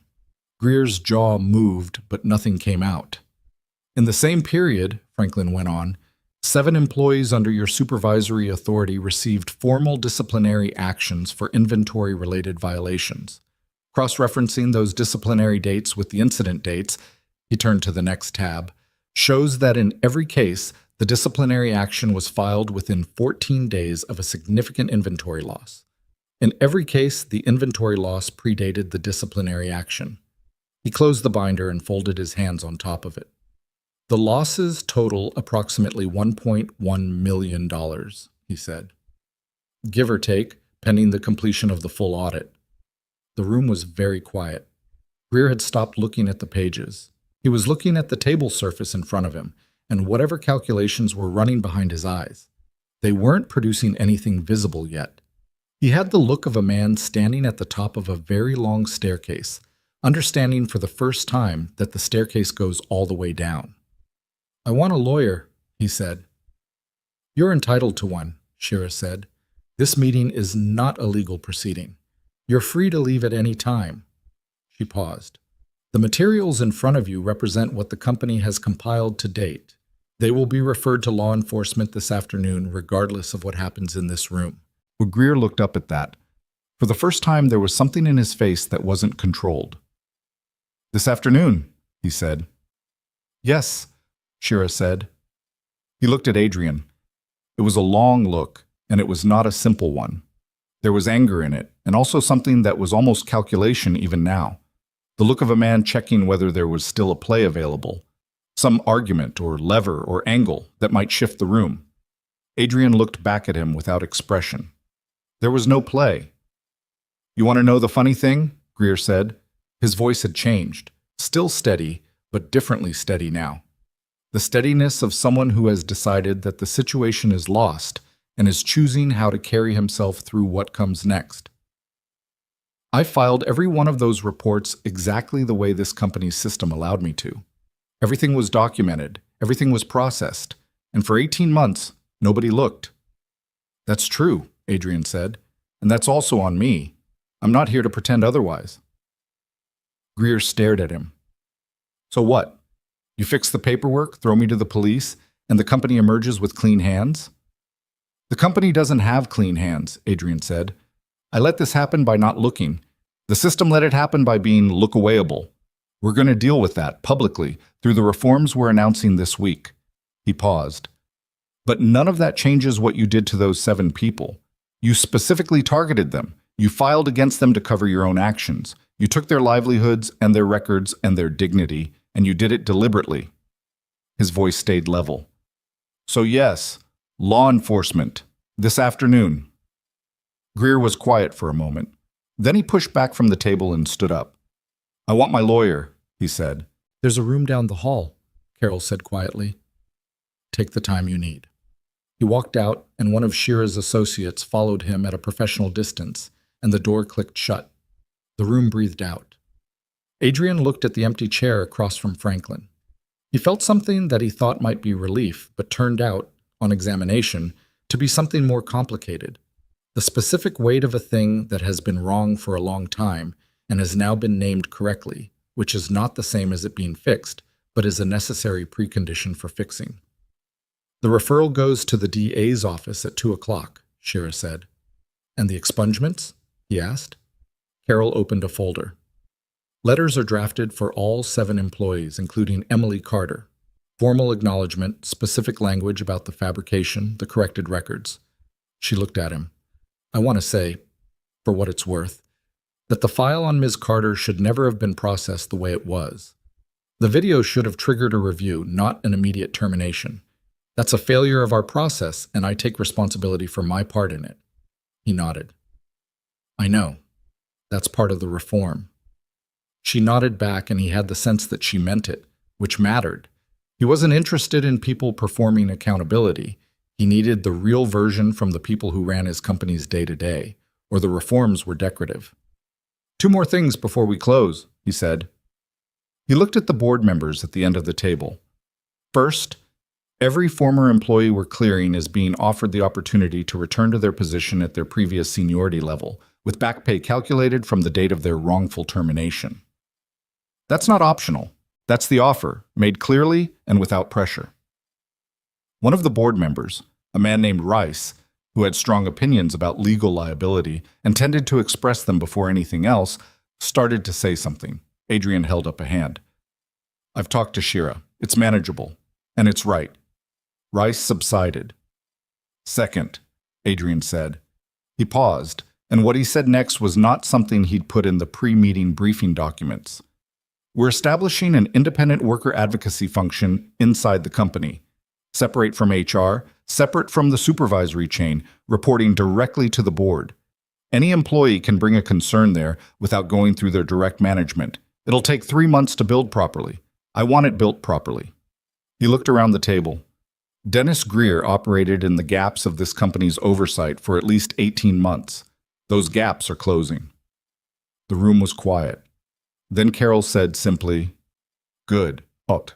Emily heard about this meeting from Adrian at 4 o'clock that afternoon, standing in the parking lot of the shelter because she'd been in the middle of moving donated furniture and had stepped outside when her phone rang. She listened. She asked 2 questions. She said, The back pay. Is that firm? It's firm. Even if some of them don't want to come back? The back pay is separate from the return offer, he said. They get the money regardless of what they decide about the job. She exhaled slowly. Okay. Greer is at the DA's office. He went with his lawyer at 2, the same as Shira said. It'll take time to go through the system, but the referral is in. Okay, she said again. He waited for a moment and then said, You could say something more than okay. She looked at the parking lot, cracked asphalt, a rusted fence along one edge, a dumpster that the shelter shared with the building next door, the specific, unglamorous infrastructure of a place that operates on not enough money and makes it work anyway. I'm glad it happened, she said. I'm glad you went through with it the way you did. She paused. I'm thinking about Thomas and Janice and Ray and Dina, about what they're going to feel when they get the letters, whether the letters will be enough. They won't be enough, Adrian said. Letters aren't ever enough for something like this. but they're the starting point. Yeah, she said. I know. She watched a car pull into the lot. A woman getting out with two small children, a bag over each shoulder, the specific coordinated efficiency of a mother moving several things at once. The girl who answered the door was already coming out to help without being asked. There's one more thing I want. Tell me. The video, she said. The one that framed me. It's still up. It's been shared 400 times. My name is attached to it. She kept her voice even. I want a public correction, not a quiet takedown. A public statement from the company, with my name, saying explicitly that the video was fabricated as part of a deliberate scheme to cover up theft, and that I was wrongfully terminated, and that my record is completely clear. A brief pause on his end. That's more exposure than the legal team is going to love, he said. I know. It opens up commentary and response from Greer's side. I know, she said again. I'm asking anyway. Another pause, longer. I'll talk to Shira tonight, he said. I think we can do it. I'm not asking if you think you can do it, she said. I'm asking if you will. The specific quality of the silence that followed told her he understood the difference. Yes, he said. I will. She watched the woman with the two children disappear inside the shelter door, held open now by the girl in the oversized sweatshirt. Somewhere inside, Margaret was probably in her chair by the window, with her cup of something warm, watching the door the way she always watched the door. Adrian, she said. Yeah. Thank you for not making me fight you for every piece of this. A moment passed. You would have, though, he said. Yes, she said. I would have. She hung up and went back inside. The public statement went out the next morning, on the company's official channels and through a press release that Shira's team drafted and Adrian personally revised twice before approving. It was clear and specific and did not use the softened, liability-cushioned language that Rice had advocated for in the conference call the previous evening. It named Emily Carter. It named the fabricated video. It described, without ambiguity, what the company had uncovered and what it meant for her employment record and her reputation. By noon, the post had been shared more times than the original video. By 2 o'clock, 3 local news outlets had picked it up. By 4, Emily had 43 messages in her phone from numbers she didn't recognize, which she looked at once and put down because she was in the middle of helping a woman named Constance figure out how to apply for emergency housing assistance, and Constance's situation was immediate and real, and 43 messages from strangers could wait. The girl in the oversized sweatshirt, her name was Kira, she was 13, she'd been at the shelter for 2 months with her mother, stuck her head around the doorframe and said, There's a news van outside. Emily didn't look up from the form she was helping Constance navigate. Tell them we're not available today. They want to talk to you. I know what they want. Tell them not today. Kira disappeared. Emily heard faintly the front door open and close, and then Kira's voice carrying through it with the unselfconscious authority of a 13-year-old delivering a verdict. Constance, who had been watching Emily with the sideways attention of someone deciding whether to trust the room, said quietly, You're the one from the thing. Yes. The box thing. Yes? Constance looked down at the form, then back up. That man at the company, he really got arrested? He's being processed. It takes time. Good, Constance said. Just that. Simple and unadorned, the word landing with the specific weight of someone who knows from personal experience what it costs to be on the wrong end of a system that doesn't look at you. They went back to the form. Adrian came to the shelter on Saturday. He didn't call ahead this time. He knocked, and Kira answered, and looked at him with the flat recognition of someone who has now cataloged him as a recurring presence and has decided he's probably acceptable. She's in the back, Kira said. Miss Margaret is in her chair. I'll start with Miss Margaret, he said. He found her where he'd found her the first night. The chair by the window, the blanket, the cup. There was a child of about 4 sitting on the floor near her feet, playing with a set of plastic animals in the concentrated silence of very young children at play. And Margaret was watching the child with the particular quality of attention she gave to things she found worth watching. She looked up when Adrian came in. You made the news, she said. I know. Sit down. She waited until he did. How do you feel? He considered the question. Like I did something that should have been done earlier, he said. And? And like doing it earlier would have been better. Yes, she said. But you did it now. She watched the child rearrange the plastic animals into a configuration that seemed to satisfy something. Emily told me about the back pay. The letters. They went out yesterday. Thomas called me, she said. He's worked with us off and on over the years when he could manage the time. After he lost his job, he couldn't manage it anymore. She looked up from the child. He cried on the phone. He's a grown man in his 40s who worked freight for 9 years, and he cried because someone told him it wasn't his fault. Adrian was quiet. You understand what that means, Margaret said. Not the money, not the record. The part where someone told him formally, in writing, with their name on it, that it wasn't his fault. She looked at him steadily. That's what people carry, the weight of being blamed for something they didn't do. It doesn't matter how much time passes. You carry it until someone with authority over the situation tells you it wasn't true. I understand, he said. I don't think you fully understand yet, she said, not unkindly. But you're doing the right thing, so understanding will catch up. The child on the floor said something to the plastic giraffe in the private language of 4-year-olds. Neither of the adults could make it out, but the giraffe seemed to take it in stride. I want to talk to you about the shelter, Adrian said, but I want to do it the right way. What's the right way? Tell me what you need, he said. Not what I assume you need. Tell me what you actually need, and tell me what would make things worse even if it looked like help, and I'll listen before I say anything. Margaret looked at him for a long time, long enough that he wondered if he'd phrased it wrong. Then she said, When you were a boy, do you know what I noticed about you? No.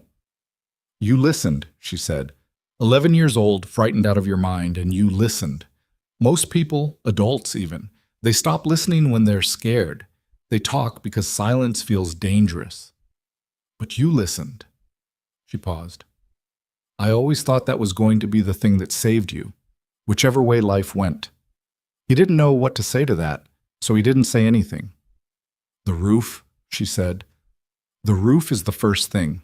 After that, the electrical panel, because the city inspector last year said we have 2 years at best before it becomes a code issue. She shifted in her chair. But before we talk about any of that, before a single contractor comes through that door, I need you to sit in this room on a weeknight when it's full and just watch what happens here. Watch how it works. Watch the women who come in at 9 o'clock with nothing, and watch how the other women who've been here 3 weeks already know how to help them because they just came through the same door. She looked at him. If you do that first, then we can talk about the roof. Next Wednesday, Adrian said. I'll be here at 6. Bring your son. He blinked. He's 7. I know how old he is. Bring him anyway. She picked up her cup. Children learn things in rooms like this that they can't learn anywhere else, and from what Emily tells me, he's a child who pays attention.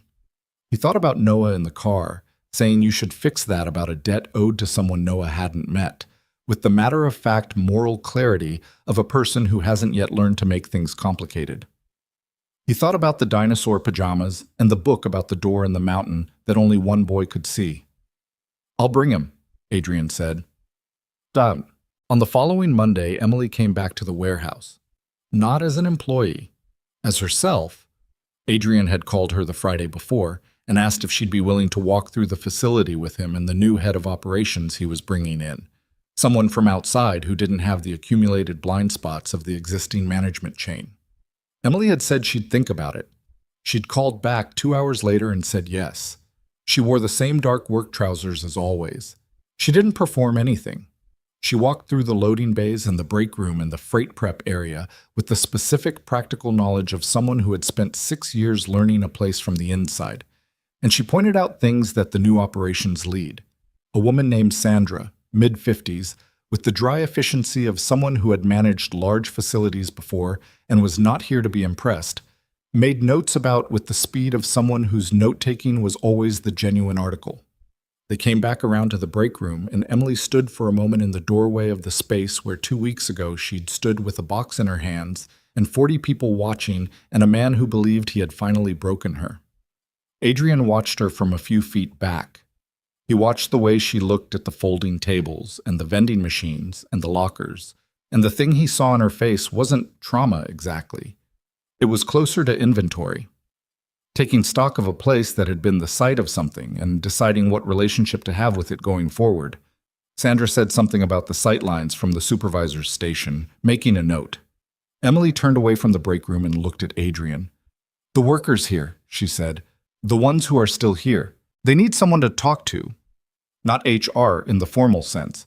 The formal sense is part of what failed them. They need a person with an actual name who they can go to and know something will happen." "That's what the advocacy function is for," Adrian said. "I know what it's for," she said. "I'm saying the person matters as much as the function. Whoever you put in that role, it can't be someone the workers already associate with management. It has to be someone they believe is actually on their side." Sandra looked up from her notes. "She's right." Adrian looked between them. Two women who had been in entirely different rooms until this situation put them in the same building, and who were now clearly going to be a useful and slightly unnerving combination. "Do you have someone in mind?" he asked Emily. She thought for a moment. "Thomas Greer, the freight worker. He's been offered his job back." "He has. He has 9 years in this building. People respect him. And he has personal experience of what it feels like to go to the system and have the system not work." She paused. "If he wants it, don't pressure him, but ask." Adrian made a note. They finished the walkthrough. Sandra had 2 pages of observations and said she'd have a full report by end of week. Emily was collecting her jacket from where she'd set it on a railing when Adrian said, "Emily." She turned. He wasn't entirely sure how to say the next thing, which was unusual for him. He was generally comfortable with direct speech, but this was not a professional thing he was about to say, and he was still learning at 32 to be comfortable with the difference. "What you did with those calls," he said. "Thomas, Janice, Ray, Dina, what you said to them. I wasn't there, but I heard back from each of them, in different ways, and—" He stopped, recalibrated. "You gave them something the letter couldn't give them, before the letter arrived." He paused. "I just wanted to say that." Emily looked at him for a moment. "I know what it is to get a call from someone who went through what you went through and came out on the other side of it," she said. "It doesn't fix anything by itself, but it means you're not alone in the middle of it." She picked up her jacket. "That's not a special skill. That's just paying attention." She walked out of the warehouse, and the afternoon light from the loading dock door fell across the break room floor for a moment before the door swung shut behind her. Sandra looked at Adrian. "She's something," she said, the kind of flat professional observation that Sandra apparently delivered about most things she found remarkable. "Yes," Adrian said, "she is." He stood in the break room for a moment longer in the space where it had started. The empty box, the 40 people, the man who thought he'd finally won something, and the woman who'd taken the box from his hands with the calm of someone who had already decided it wasn't going to end the way he planned. Then he pulled out his phone and called Noah's school again. "Parent pickup today," he told them. He'd be there himself. He was there by 3:15, standing at the pickup line with the other parents, his hands in his jacket pockets, watching the door. When Noah came out and saw him, the kid's face did the specific thing that 7-year-old faces do when they get something they weren't expecting but had been hoping for. A brightness that they try briefly to contain because they're 7 and starting to understand coolness as a concept, and then it wins over the containment effort entirely. "You're early," Noah said. "I know." "Are we doing something?" "We are," Adrian said. "Get in the car. I'll tell you on the way." Noah got in the car with the efficient readiness of a child prepared to be interested in whatever came next. He buckled his seatbelt, put his bag on the floor, and looked at his father with the open-faced attention that Adrian knew, understood bone deep, in the way that only a man who spent 7 years watching someone grow can understand, he had to be worthy of. "Wednesday night," Adrian said, pulling out of the school parking lot. "We're going somewhere together. There's someone I want you to meet." "Who?" "A woman named Margaret. She knew your grandmother when your grandmother was sick." He kept his eyes on the road. She helped our family when we needed it. I should have introduced you a long time ago." Noah absorbed this. He had the particular processing quiet of a child turning something over carefully. "Why didn't you?" he asked.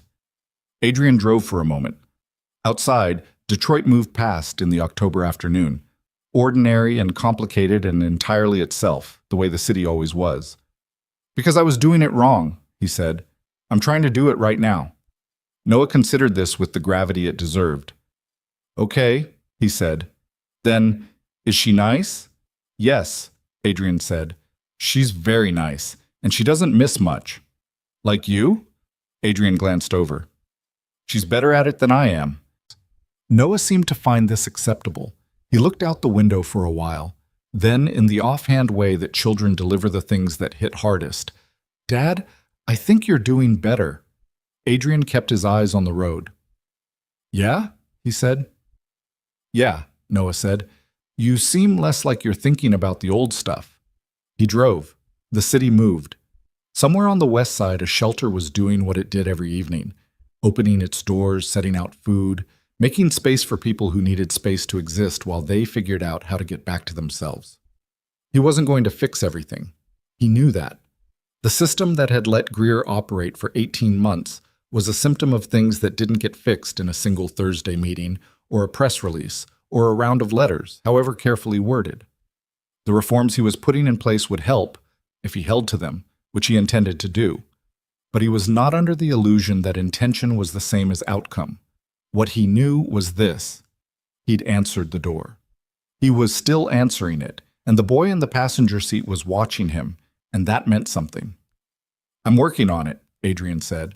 Noah nodded like that was a reasonable answer, and turned back to the window and let the city be the city around them.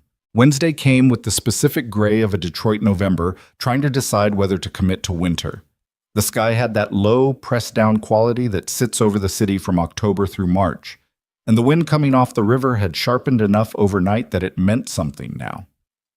Adrian picked Noah up from school at 5:30, which was 40 minutes earlier than the usual pickup, and Noah came out of the building with his jacket half-zipped and his backpack hanging off one shoulder, the way he always wore it, despite Adrian having mentioned the ergonomics of it approximately 11 times. "You look nervous," Noah said, getting in the car. "I'm not nervous." "You've got your other face," Noah said. "What other face?" "The one that's trying not to have a face."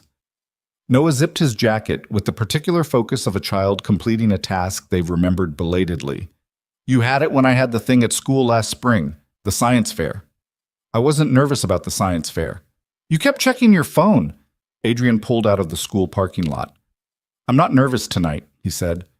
"I'm preparing." "For what?" "For it to matter," Adrian said. He hadn't planned to say that, but Noah had a way of pulling answers out that bypassed the usual editorial process. Noah thought about this for a moment. "Is this about the woman we're going to meet?" "Partly." "And partly about you?" "Yes," Adrian said. "Partly about me." Noah seemed satisfied with that. He looked out the window at Detroit going by in the early dark, his breath briefly fogging the glass, and then said, "Dad, when people help you when you're little, do you have to help them back when you're big?" Adrian was quiet for a moment. "You don't have to," he said finally. "But if you're paying attention, you want to." "Because it's the right thing?" "Because it's what connects things," Adrian said. He wasn't entirely sure he was explaining it correctly, but he was trying. Someone stops for you, and you stop for someone else, and that's how the whole thing holds together. He paused. If nobody stops, it just falls apart. Noah pressed his palm against the window for a moment, a habit he'd had since he was 3, leaving handprints on glass without quite knowing why. "I would stop," Noah said. "I know you would," Adrian said. They drove the rest of the way to Brightmoor in a comfortable quiet. The shelter on a Wednesday evening in November was a different thing than it was at 9 o'clock when Emily arrived with a cardboard box and the day's last shift of energy. It was full in a way that changed the air inside. Maybe 20 women and a range of children from infants to teenagers, the particular layered sound of a communal space in active use. Someone was cooking something in the back kitchen that smelled like onions and warmth. Two women sat at a folding table near the window doing something that looked like helping each other fill out forms, their heads together over the paperwork. Three children ran through the main room with the coordinated intensity of children who have identified the precise boundaries of allowable indoor running speed.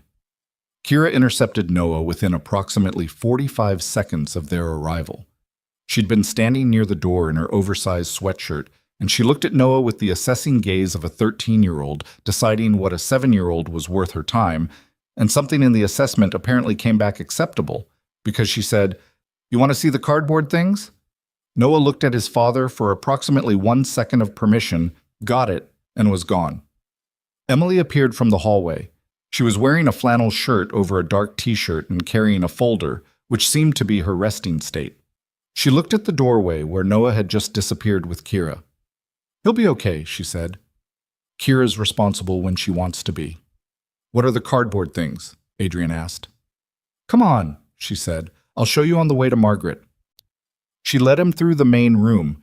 He noticed her moving through it the way people move through spaces they know at a cellular level, slight adjustments for the shape of conversations, a hand briefly on the shoulder of a woman who looked up and then back down at her forms, a nod to someone in the kitchen doorway, and through a narrower hall to a back room that had been fitted out as a kind of workshop. It was a small room, and it was occupied by organized chaos. Cardboard in several states of construction lined the walls and covered a work table. Flat pieces, folded pieces, pieces that had been cut and scored and shaped into things that were recognizably structural. On a shelf along one wall sat 4 completed objects. Low, rectangular, reinforced at the corners with layered cardboard and lined inside with folded fabric. They were cribs. Rough ones, not beautiful, but solid and functional, with a logic to the construction that was clearly the product of iteration and problem-solving over time. Next to them were 2 low stools made by the same method, and something that was working toward being a small shelf unit. Adrian stood in the doorway and looked at it. "How long has this been going?" he asked. "About 18 months, Emily said. "It started because a woman came in with a 4-week-old and nothing to put him in, and the shelter didn't have a crib available, and I thought, I have cardboard. I have time. I can figure this out." She set her folder on the edge of the work table. "The first one was terrible. It would have held for maybe 3 days. I rebuilt it 6 times before I got the weight distribution right." She picked up one of the completed cribs slightly to demonstrate its solidity. "Now it'll hold a 30-pound child without moving." He looked at the line of them on the shelf. Then he looked at the work table, where a half-built piece was mid-construction, and at the neat organization of materials around it, the specific tidiness of a person who works in a small space and has learned to make every inch count. "You engineered these," he said. She put the crib back. "I figured them out," she said. I don't know if that counts as engineering." "It counts," he said. She looked at him for a moment with the expression she sometimes got. Not suspicious exactly, but evaluating, checking whether what he said was the performed version or the real one. Whatever she found, she seemed to decide it was acceptable, because she picked up her folder again and moved toward the door. "Margaret's in her chair," she said. "She's been asking about you all day, which she would deny if you mentioned it." Margaret was indeed in her chair. She was also in the middle of a conversation with a woman Adrian hadn't seen before, early 30s, sitting cross-legged on the floor near Margaret's feet in the specific posture of someone who has found the person in the room they most want to talk to and has arranged themselves accordingly. The woman looked up when Adrian came in, and Margaret looked up, and Margaret said to the woman without ceremony, "Give us a minute, sweetheart." The woman unfolded herself and left, touching Margaret's hand briefly as she passed. Noah was already in the room, sitting on the floor near the window with Kira, who was showing him something she'd built. A small animal shape made from folded cardboard, some kind of bird. Noah was examining it with the concentrated attention he gave to things he found genuinely interesting, turning it in his hands. Margaret watched Noah for a moment. "He has good hands," she said, "the way he handles that, careful without being nervous. That's not common in 7-year-olds. Adrian sat in the chair across from her. "He's a good kid." "He looks like his mother," Margaret said. Adrian went still for a second. You knew her? No, but Emily showed me a photograph, the eyes. She looked at Adrian steadily. I'm sorry, about Patricia and about your wife. 2 losses like that in one life is too much. He took that the way it was meant. Thank you. How are you doing with it? She asked. Not how are you, the social version. A specific question about a specific thing. Better than I was, he said. Noah helps. He paused. Working helps. Having something that matters helps. All right, she said, in the tone of someone who has accepted an answer as truthful, if not complete. She shifted in her chair and looked at him directly.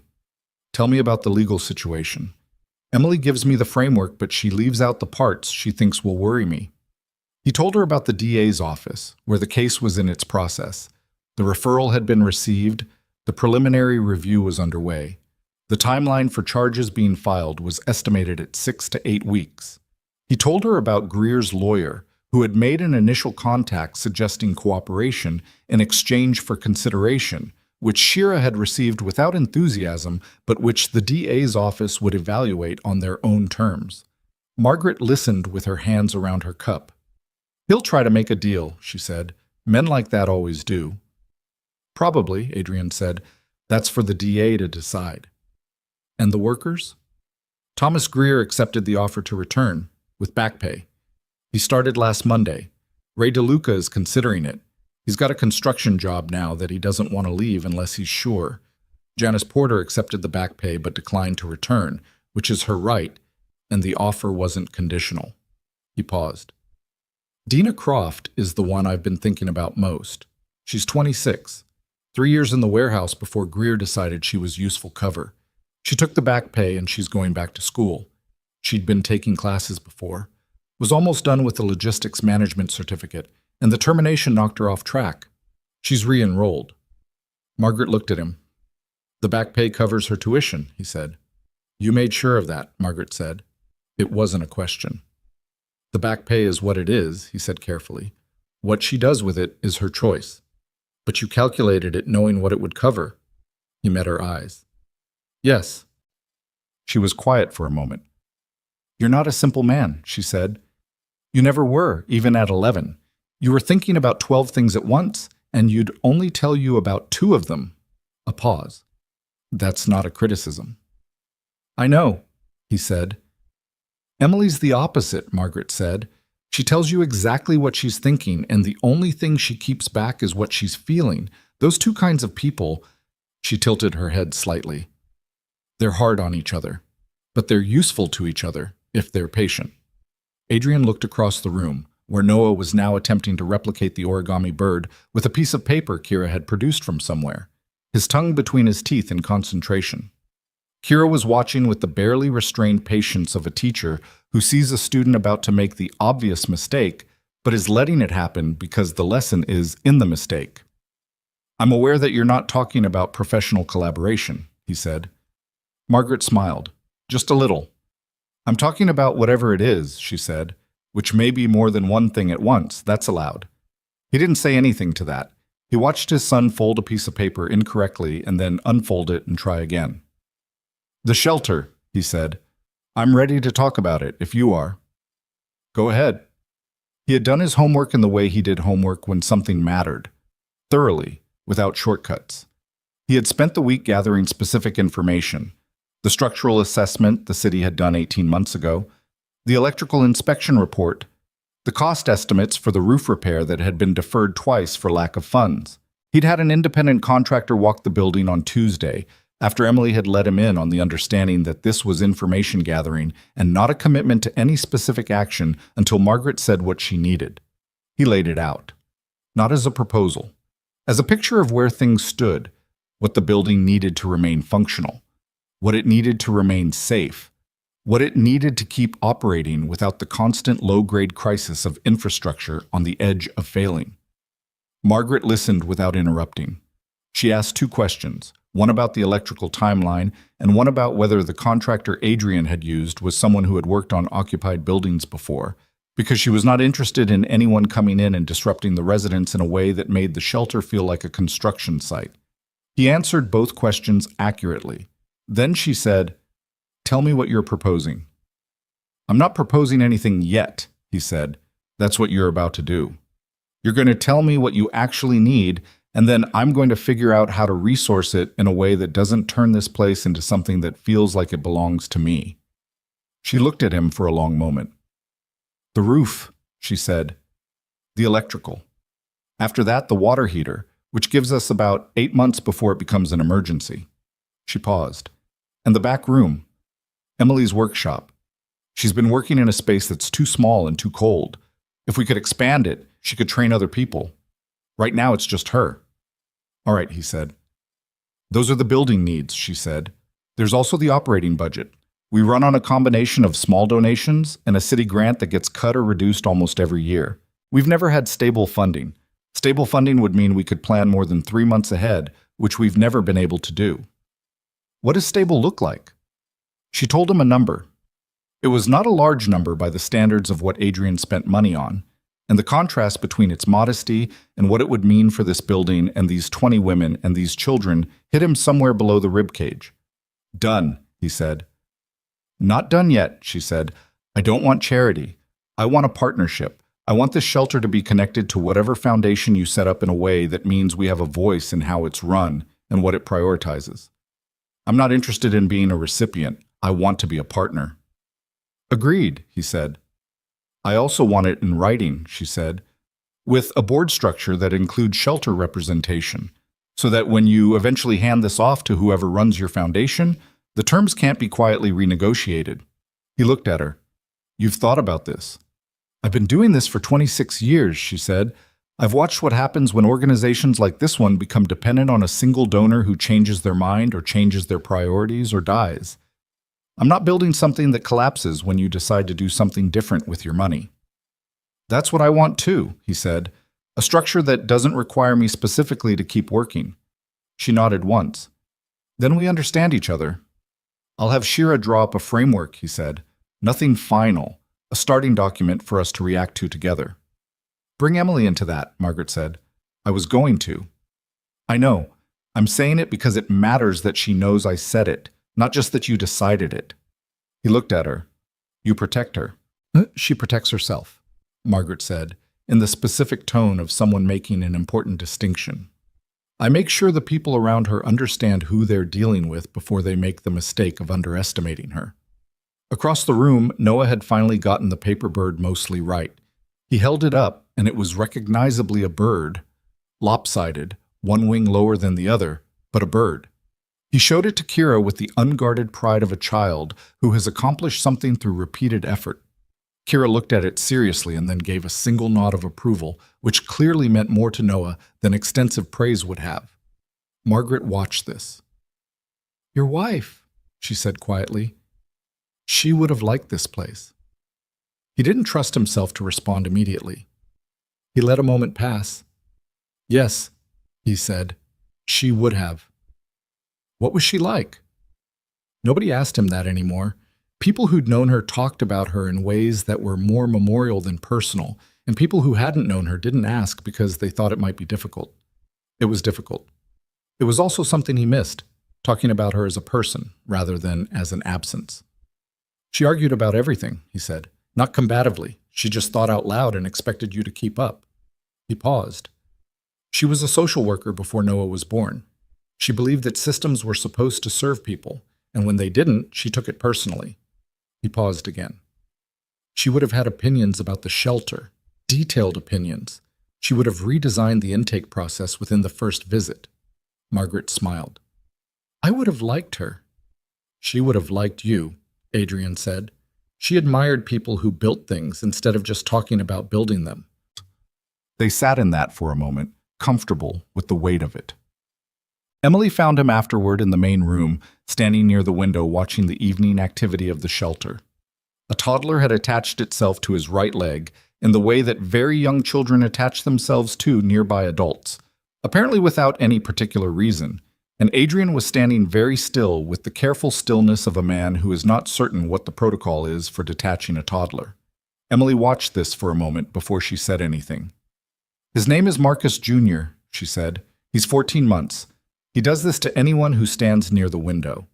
She crouched down and made a sound that caused Marcus Jr. to detach from Adrian's leg and redirect toward her instead.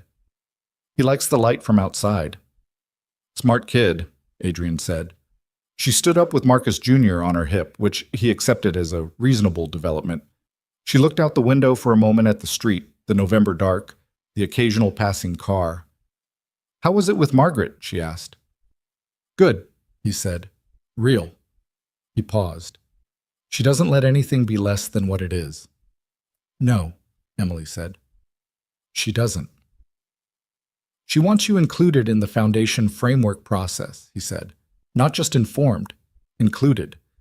Emily looked at him sideways. I know what I want to be included in. I don't need Margaret to tell you that. She said that too, he said. Emily almost smiled. Not quite, but close. She told you I protect myself. She clarified the distinction. Good. She shifted Marcus Jr. to her other hip. He was now examining her collar with the concentrated interest of a person who has found something worth investigating. I had a conversation today while you were in with Margaret. With who? Janice Porter. She looked out the window again. She called me. Not about the case. That's all settled. She's been clear about what she wanted, and she got it. She called because she's been thinking about something else. What?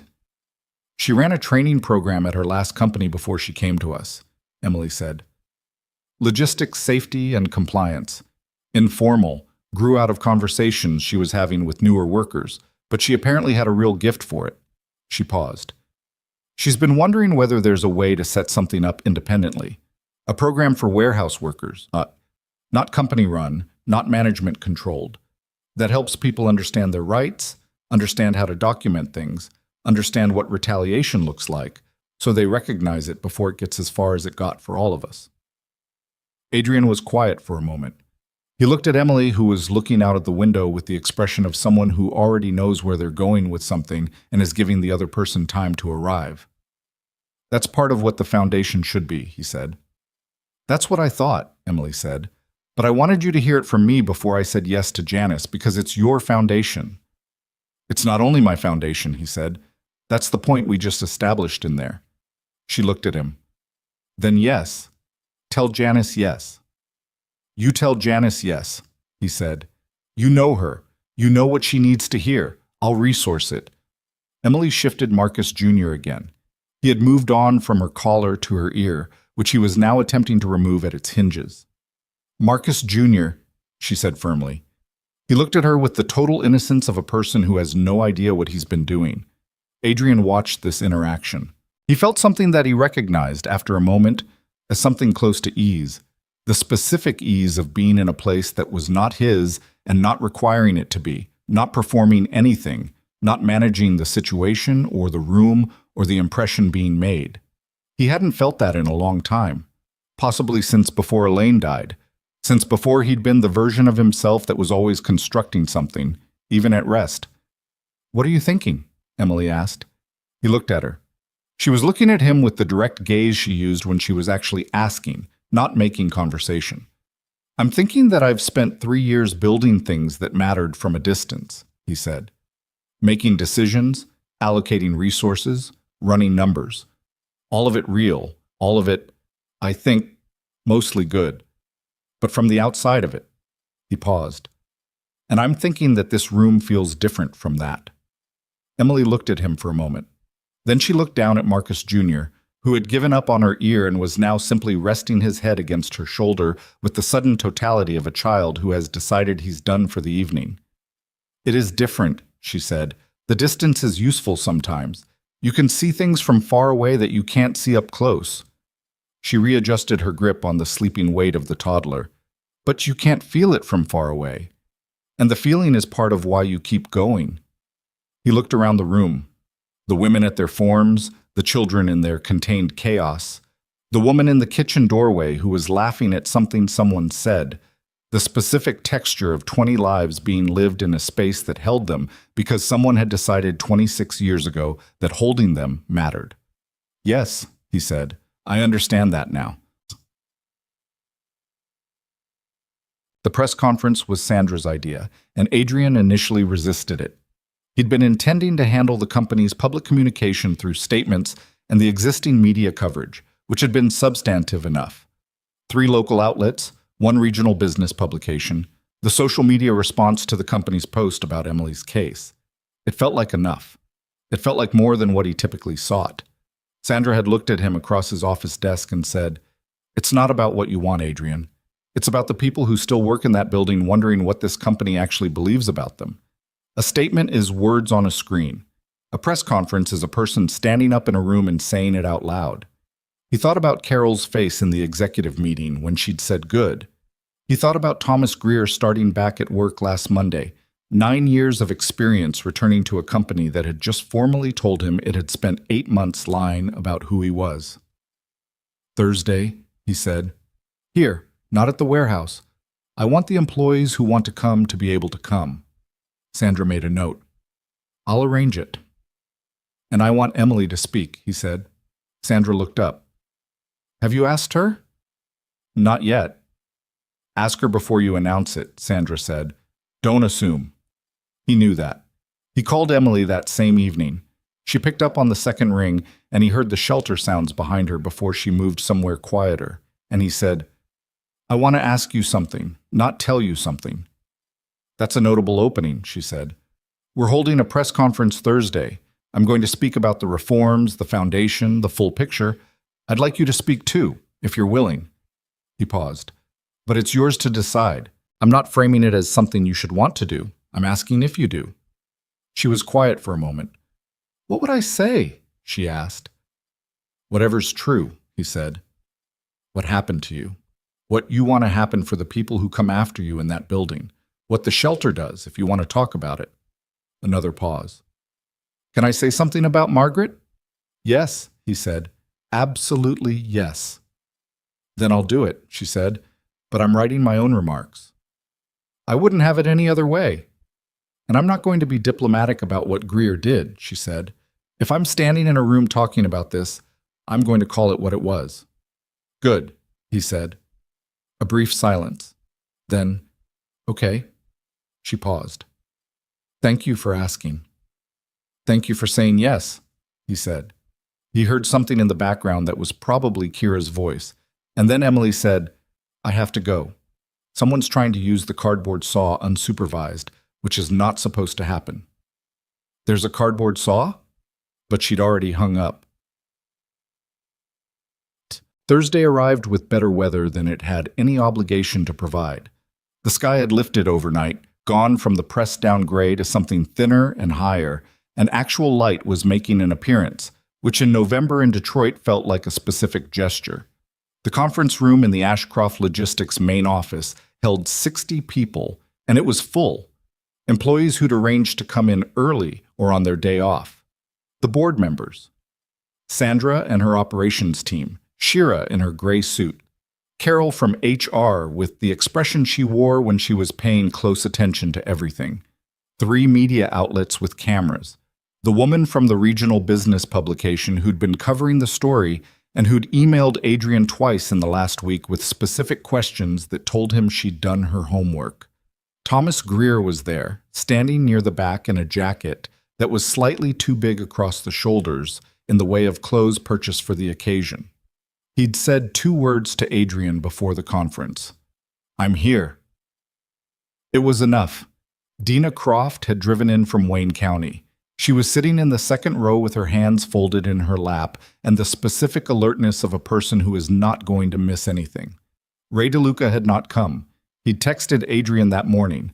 "Not ready to be in the building yet, but I'm watching." Adrian had responded, "That's enough. Thank you." Janice Porter was in the front row. Emily came in through a side door 3 minutes before they were scheduled to start, wearing a dark blazer over a gray shirt that she'd clearly pressed specifically for today, and she moved to her seat without making anything of her entrance. She glanced at Dina and gave her a brief nod. Dina nodded back. There was something in that exchange, the shorthand of people who've shared a specific kind of damage and have come out on the same side of it, that Adrian saw from the front of the room and that he knew he couldn't entirely access from where he stood but could recognize as real. He spoke first. He had written his remarks, and then rewritten them twice. And he'd eventually discarded the second revision because it was too polished in a way that felt dishonest. The version he delivered was closer to the first draft, less elegant, more direct, the kind of thing you say when you're not trying to sound like you're saying it right. He talked about what had happened inside his company. He was specific. He named the practices, the fabricated disciplinary records, the inventory theft, the retaliation against employees who noticed things they weren't supposed to notice. He did not soften it or frame it as a systemic failure that distributed responsibility across an abstract system. He said that it happened in his building, under his nominal oversight, and that his failure to look more carefully than he had was part of why it had continued. He watched the room while he said it. He watched Thomas Greer's face, and Dina's, and Janice's, and the faces of the 60 employees who were still here and were deciding right now what this company actually was and whether they believed it. He talked about the reforms. The worker advocacy function. Thomas Greer's name got a visible reaction from the people who knew him, a ripple of recognition and something warmer than approval.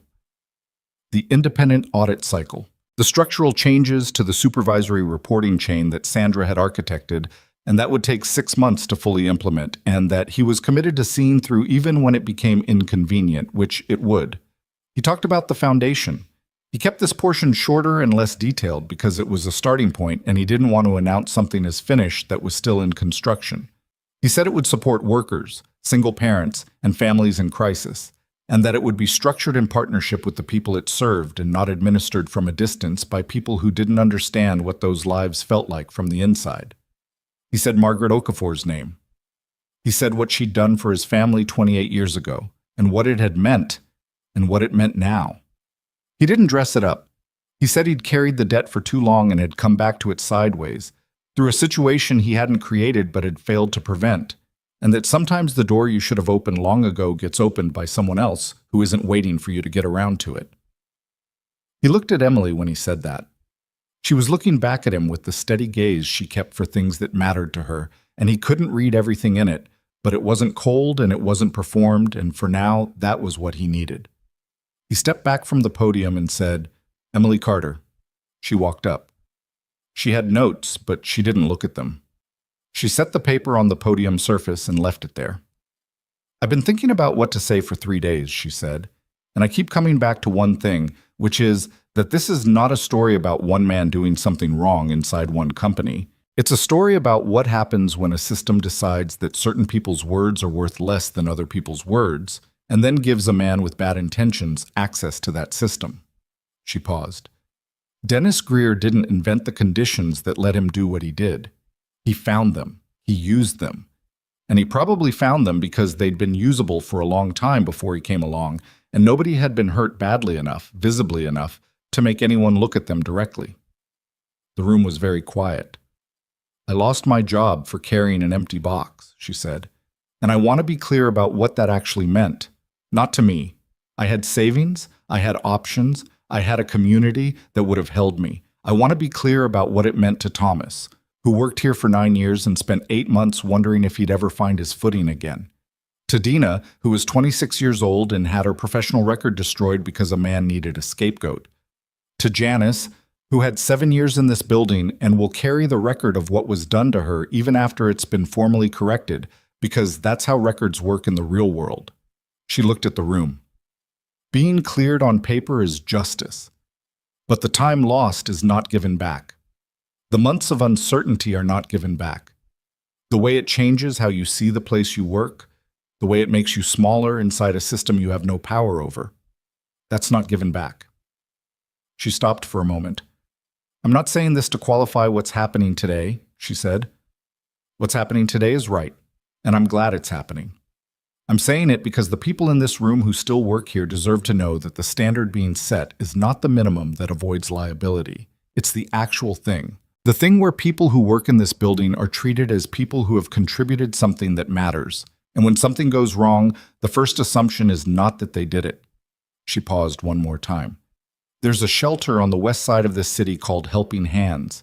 It was founded by a woman named Margaret Okafor, who is 74 years old and has been doing this work since before most of us graduated from high school. She asked me to tell you that the cardboard boxes are still welcome.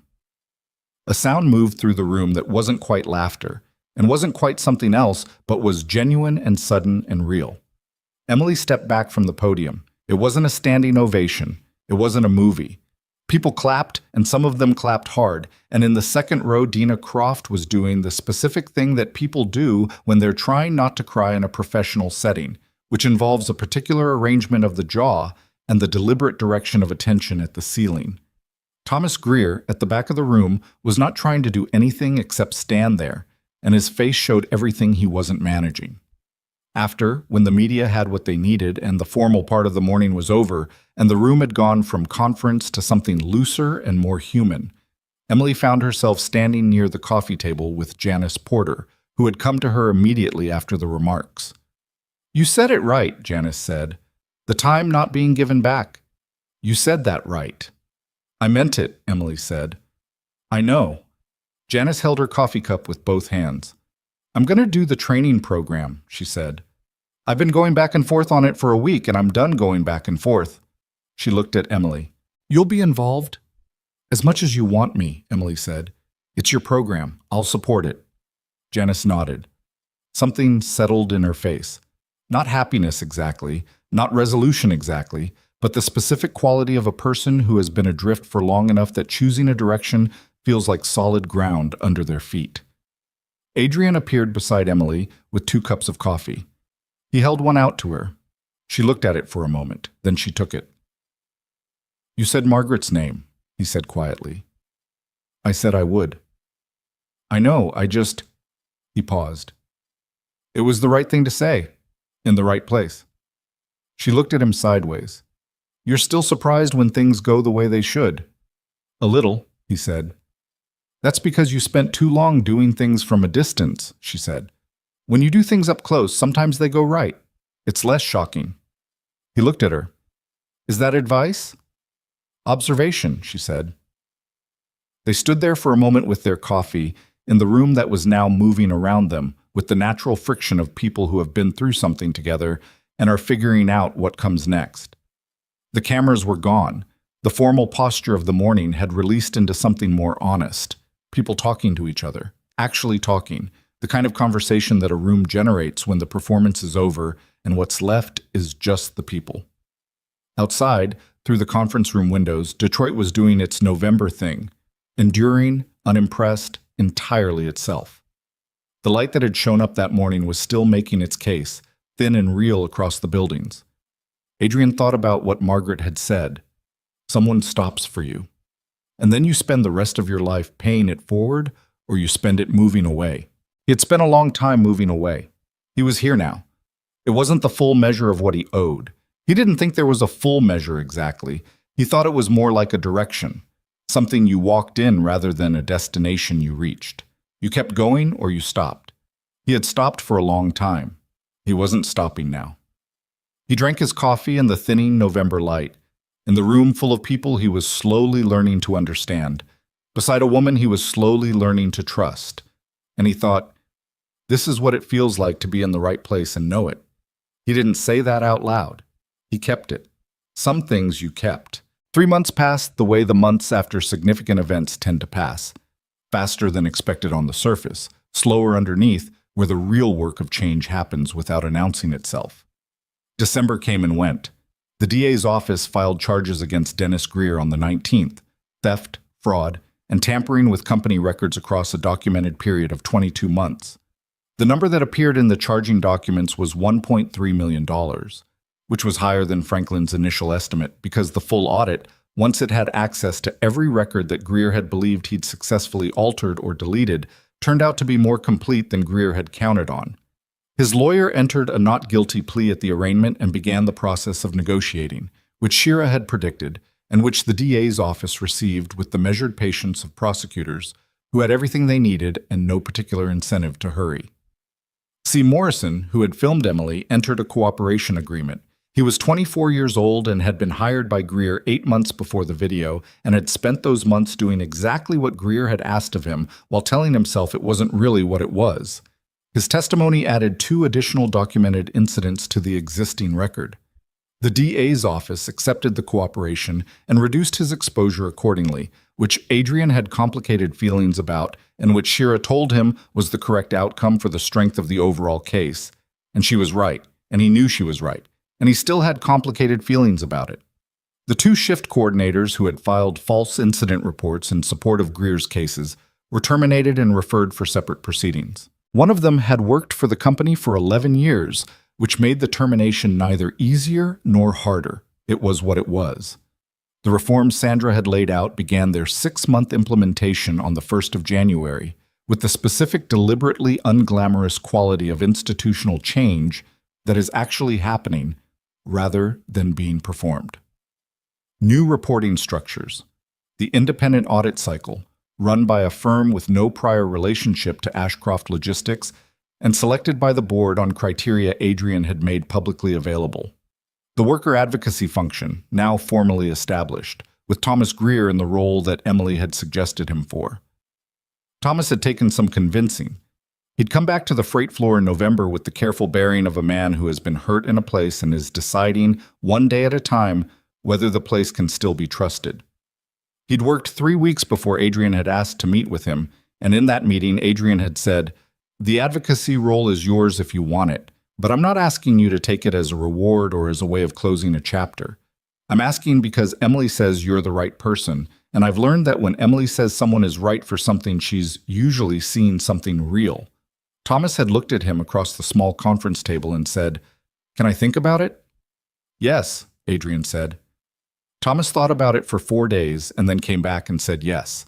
By February, he'd already handled 6 separate employee concerns that would previously have had no formal channel, and 2 of them had turned up practices in the supervisory chain that weren't criminal but were problematic enough to warrant internal review. Sandra used both cases in the first training cycle she ran for new supervisors.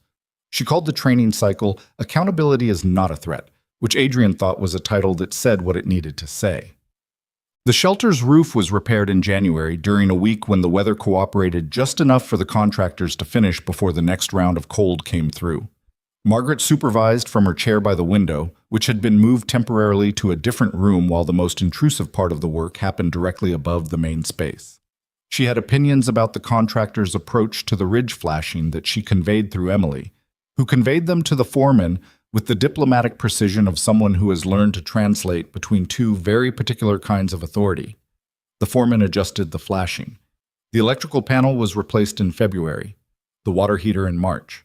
The workshop expansion happened over 3 weekends, with a combination of contracted work and volunteer labor, the latter including Adrian, who spent 2 Saturdays on what turned out to be light carpentry tasks that were within his limited competence, in which he performed without complaint and with a minimum of visible frustration when things didn't go the way he expected. Noah came the second Saturday. He spent most of it following Kira around and learning a great deal more about cardboard construction than most 7-year-olds accumulate in a lifetime. The expanded workshop was done by mid-March. Emily stood in the finished space and looked at it for a long moment without saying anything. It was not a large room even now, but it had 2 proper work tables instead of 1, better ventilation, adequate heating, and shelving that was actually secured to the wall instead of leaning against it and hoping. "Well?" Adrian asked from the doorway. She turned around. "It's good," she said. "That's it? What do you want me to say?" "I don't know." Something with more than 4 letters. She looked around the room again, at the 2 tables and the proper lighting and the shelf where the completed cribs were already lined up. "When I built the first crib," she said, "I was sitting on the floor of the old workshop at 11:30 at night with cardboard everywhere, and my hands were cut from the scoring tool, and I had no idea if it was going to hold a child's weight." She paused. "I still don't know what made me keep going. I just kept going." She looked at him. "This room means more people can keep going. That's the thing with more than 4 letters, if you want it." He was quiet for a moment. "I'll take it," he said. She went back to the work table and picked up where she'd left off, which was her way of telling him the moment was complete. He didn't try to extend it. He was getting better at that, reading where the edges of things were and not pushing past them. The foundation's legal structure was finalized on the 14th of February, which Adrian thought was either the best or worst possible date depending on your perspective, and which he did not mention to Emily because it felt like information that could be easily misread. He mentioned it to Margaret instead, who said, "That's either a sign or a coincidence," and looked at him with the sideways attention of a woman who had lived long enough to find both equally interesting. The structure was what they'd agreed on in December. A board with 7 members, 3 of whom were required to have direct personal experience with the populations the foundation served. Margaret held one of those seats. Emily had declined a board seat formally, but had accepted a role as an advisory consultant on program design, which was functionally more influential than a board seat and required less sitting through governance meetings, which Emily had described as her reasoning when she explained her decision to Adrian, and which he believed completely. Janice Porter's training program was the Foundation's first funded initiative. It launched in late February in a rented community space in the New Center neighborhood. 12 participants in the first cohort, warehouse and logistics workers from 3 different companies, all of them coming in on Saturday mornings to learn what their rights looked like in practice, what retaliation sounded like when it started, how to document things in a way that held up, and what resources existed that the people who benefited from workers not knowing their rights were not in the habit of advertising. Janice ran it with the specific combination of warmth and no-nonsense that Emily had recognized in her from their first phone call. By the end of the first cohort, 2 of the 12 participants had used what they'd learned to address situations in their own workplaces that they'd previously endured in silence. One of those situations resolved internally. The other one didn't, and the worker ended up filing a formal complaint with the State Labor Board, and the complaint was upheld. Janice called Emily when she got the news about the second one. "She did it herself," Janice said. "I just gave her the vocabulary." "That's what the vocabulary is for," Emily said. She told Adrian that evening. He was at the shelter, which had become a regular Wednesday thing that had evolved without either of them quite deciding it was a regular Wednesday thing. He was sitting at one of the folding tables in the main room, helping a woman named Patrice navigate an online job application that kept timing out, which was less about his technological expertise and more about his patience with systems that behaved badly, which was considerable.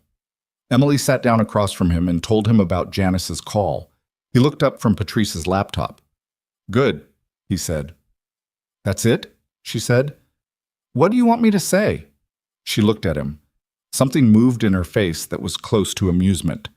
"Fair," she said. Patrice, who had been watching this exchange with the interested attention of someone who has been in a shared space with 2 people long enough to understand the subtext, said nothing. She was 41, she had 3 children, she had been at the shelter for 5 weeks, and she had an extremely accurate read on the rooms she moved through, which was a survival skill, and also just who she was. Adrian went back to the application. Patrice's session timed out again. He started over without commenting on it. The trial date for Dennis Greer was set for the fall. In the meantime, the civil discovery process produced additional documentation that the DA's office incorporated into the case file. And Greer's lawyer shifted from not guilty to exploring plea options in late March, which Shira reported to Adrian in a brief call with the specific tone of someone delivering expected news that is nonetheless satisfying to deliver. "What kind of plea?" Adrian asked. "Too early to say," Shira said, "but they've stopped pretending the evidence isn't what it is." "Will the victims be consulted?" "The DA's office will go through the formal victim notification process," she said. "You'll want to loop in the individuals who have standing, particularly the former employees, so they can participate if they choose to." He called Thomas first, then Dina, then reached Janice through the Foundation's contact line because he didn't have her personal number anymore, and it felt wrong to go around channels. Ray DeLuca had gradually re-entered the picture over the months. He hadn't taken the job back, he was still in construction, but he'd come to the press conference in the end, just not in the room. He'd watched the live stream that one of the media outlets had posted. He'd texted Adrian 3 weeks later. "I watched it. It was the right thing. Thank you." Adrian had saved that text without entirely knowing why. He called Ray. "I heard about the plea talks," Ray said. He knew somehow, which Adrian didn't examine too closely.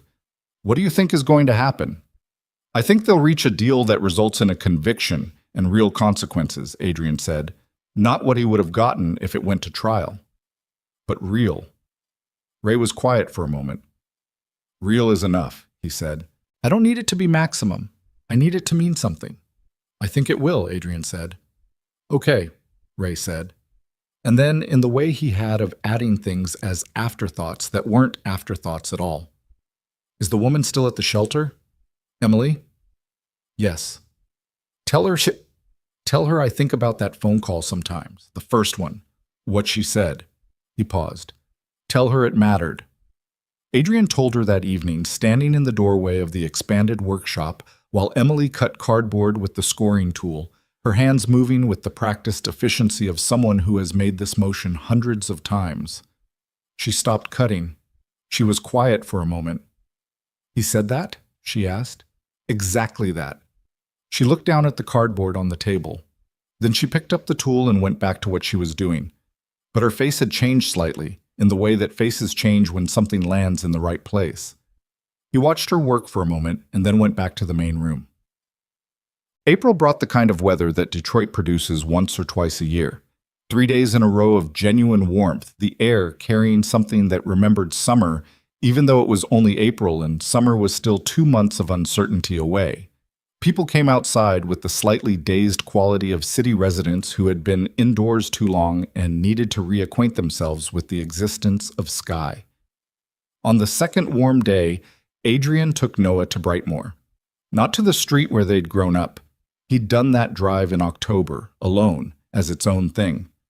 This time he took Noah to a small park that he half remembered from childhood, a block and a half from where he'd grown up, that had a particular tree in it that had been old even in 1996 and was still standing, which Adrian found genuinely surprising and also right. The tree was a large oak, maybe 80 or 90 years old, its roots pushing up through the ground around it in the complicated way of old trees that have been growing in one place long enough to reshape what's around them. In the fall and winter, it would have been bare. In April, it was just beginning, the first pale green suggestion of leaves, tentative and new, the specific vulnerability of early spring. Noah went directly to the tree the way children go to things that look interesting, and put his hand against the bark, and looked up into the canopy. It's old, he said. Very, Adrian said. Did you come here when you were little? Sometimes, Adrian said. When things were hard at home, I used to come and sit under this tree. He paused. I don't know exactly why. It just felt like something that had been there longer than the hard things, and that made the hard things feel less permanent. Noah looked at him. Did it work? Mostly, Adrian said. Some. Noah considered the tree for another moment, and then sat down at the base of it, leaning against the root that arched up from the ground on one side like a natural seat. He pulled his knees up and looked at the park around them. Empty on a Tuesday afternoon, the swings moving slightly in the April air, a grocery bag caught in a fence at the far end doing something that was almost peaceful. Adrian sat beside him. The root was not comfortable, but it was solid. Dad, Noah said. Yeah. The lady, Margaret, she said something to me last Wednesday. Adrian looked at him. What did she say? Noah pulled at a loose piece of bark on the root, not destructively, just examining it. She said that your mom, my grandma, she was very brave. She said being brave doesn't mean not being scared. It means being scared and asking for help anyway. He paused. She said Grandma Patricia was the kind of person who could do that, and that's why you turned out the way you did. Adrian looked at the sky above the tree through the pale new leaves. He had not told Noah very much about his mother's illness. Noah knew his grandmother had been sick when Adrian was a child, knew that she had died when Noah was 1 year old and therefore had no memory of her, knew that she had worked hard and loved Adrian and would have loved Noah too. These were the broad outlines. The interior of it, the arithmetic of the refrigerator, the 2 jobs, the specific way Patricia Ashcroft had carried a burden that would have broken many people and had gotten up and made breakfast at 6:30 with the radio on anyway. He hadn't given Noah yet. He'd been waiting for Noah to be older. He'd been waiting for himself to be ready. He wasn't sure he was ready now. But Noah was looking at him with the patient attention of a child who has asked a question and is prepared to wait as long as it takes. Your grandma was very brave, Adrian said. She worked 2 jobs when I was your age. We didn't have a lot. But she was always there, and she always made things feel like they were going to be okay, even when they weren't okay yet. He paused. She was scared a lot. She just didn't let the scared make the decisions. Like you, Noah said. I'm still learning that part, Adrian said. You're better at it than you used to be, Noah said, in the matter-of-fact tone of a child reviewing a parent's progress report. Margaret's influence, Adrian said. And Emily's, Noah said. Adrian looked at him. Noah shrugged with the elaborate casualness of a 7-year-old who knows he's said something pointed and is trying to seem like he didn't mean to. She's there every Wednesday, he said. And you go every Wednesday, and you're different on Wednesday nights. Different how? Less in your head, Noah said simply. Adrian sat with that for a moment, under the old oak in the April warmth, in the park a block and a half from the house where he'd grown up, and a mile and a half from where the shelter stood, and where everything in the last 6 months had slowly, imperfectly, irreversibly changed. He thought about his mother. He thought about Margaret sitting in her chair by the window and telling him that Patricia had been the good kind of stubborn. He thought about a specific Saturday morning in 1996 when he was 11 years old and Margaret Okafor had sat at his kitchen table and explained algebra to him with the patience of someone who understood that a child who is hungry and frightened cannot think about equations until the hunger and the fright are addressed, and then she had addressed all three things simultaneously without making any of it feel like charity. He thought about what it had cost her to do that. Not money, time, attention. The specific resource that cannot be replenished once spent. She had given it without accounting and without expectation. And here was the result. A man sitting under an oak tree in April, imperfect and late and doing the work anyway, with a son beside him who was turning out, Adrian thought, with the unsteady pride that fathers feel when the evidence arrives. To be someone who paid attention to the world and had opinions about it and was not afraid to say them. You're right, Adrian said. About Wednesdays. Noah didn't say I told you because he was not, at his core, a kid who needed that. He just shifted slightly and leaned against his father's arm, which was the gesture he'd been making since he was small enough that Adrian could hold him in one hand, and which he still made just differently now, with more weight and more intention. They sat there for a while. The April air moved through the new leaves above them, and the tree was very old and very solid. And the city beyond the park fence was doing what it always did. Enduring, building, failing, rebuilding, not waiting for anyone's permission or acknowledgement to keep being itself. Nut. Emily called him that same evening. He was home by then, Noah fed and doing homework at the kitchen table with the specific reluctant concentration of a child who would rather be doing literally anything else but has accepted the inevitability of multiplication tables. I need to tell you something, she said when he answered. He heard something in her voice that he was learning to recognize, not the calm she maintained by default, but the version of it that was thinner, worn to near transparency by something she was carrying. I'm listening, he said, and moved to the back porch so Noah couldn't hear. Margaret had another small stroke, Emily said. Last night. She's stable to... I want to say that first. She's stable and the doctors are not concerned about the immediate term. But... She stopped. But, he said. She's 80% of what she was 2 months ago, Emily said. That's what the doctor said. Not in those words, but that's what it meant. A pause. She knows. She's completely lucid, which is, in some ways that's harder, because she's aware of exactly what's changing. Her voice stayed level, but only barely. She's not afraid. She said she wants to make sure the shelter is settled before she can't make sure anymore. It's settled, Adrian said immediately. I know it is, Emily said. I know it legally. I know it structurally. I know the funding is in place and the board is functioning and the programs are real. I know all of that. She stopped. She needs to feel it. There's a difference between a thing being true and a person feeling the truth of it, and right now I need her to feel it. What does she need to feel it? He asked. Emily was quiet for a moment.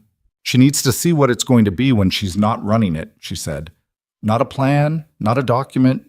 She needs to see the room full and the people doing the work and the structure holding without her in the middle of it. Okay, he said. There's a dinner, Emily said. The shelter does it once a year in the spring. All the current residents, the long-term volunteers, the people who've moved through the shelter in the last year and stayed connected. It's informal. It's always been Margaret's thing. She hosts it. She sits in the middle of it. It's her way of taking stock. A pause. It's in 3 weeks. I want it to be bigger this year. I want it to be evidence. Tell me what you need, Adrian said. I need you to come, she said, and I need you to bring the board members who should understand what this place actually is, and I need... She stopped herself, started again. I need Noah to be there, because when Margaret looks at Noah, she sees something continuing. I don't know how to explain that better than that. I understand it, he said. The rest I can manage, she said.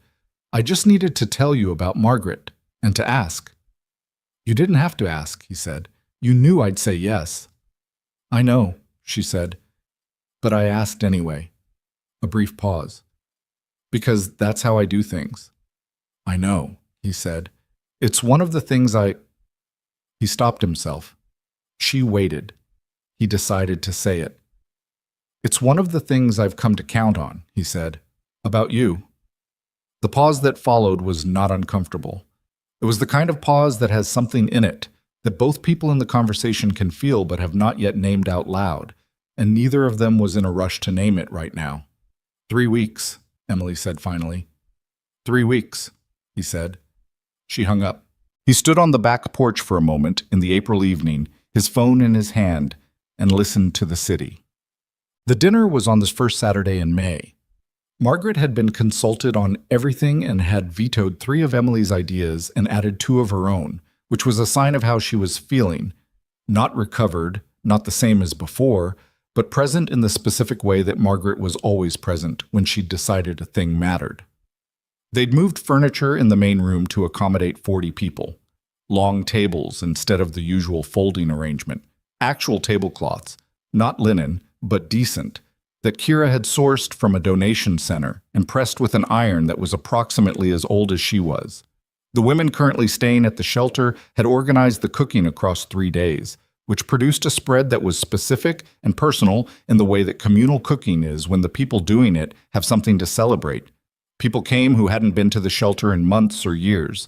A woman named Della, who'd moved through the shelter 4 years ago and now had an apartment in Dearborn, and a daughter in 1st grade, and a job she'd been promoted in twice.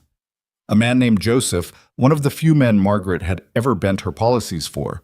A single father with twin 6-year-olds who'd had nowhere else to go during a custody crisis 3 years back, who came with the twins, now 9, who went directly to Kira with the ease of children who know exactly where the center of operations is. Board members came.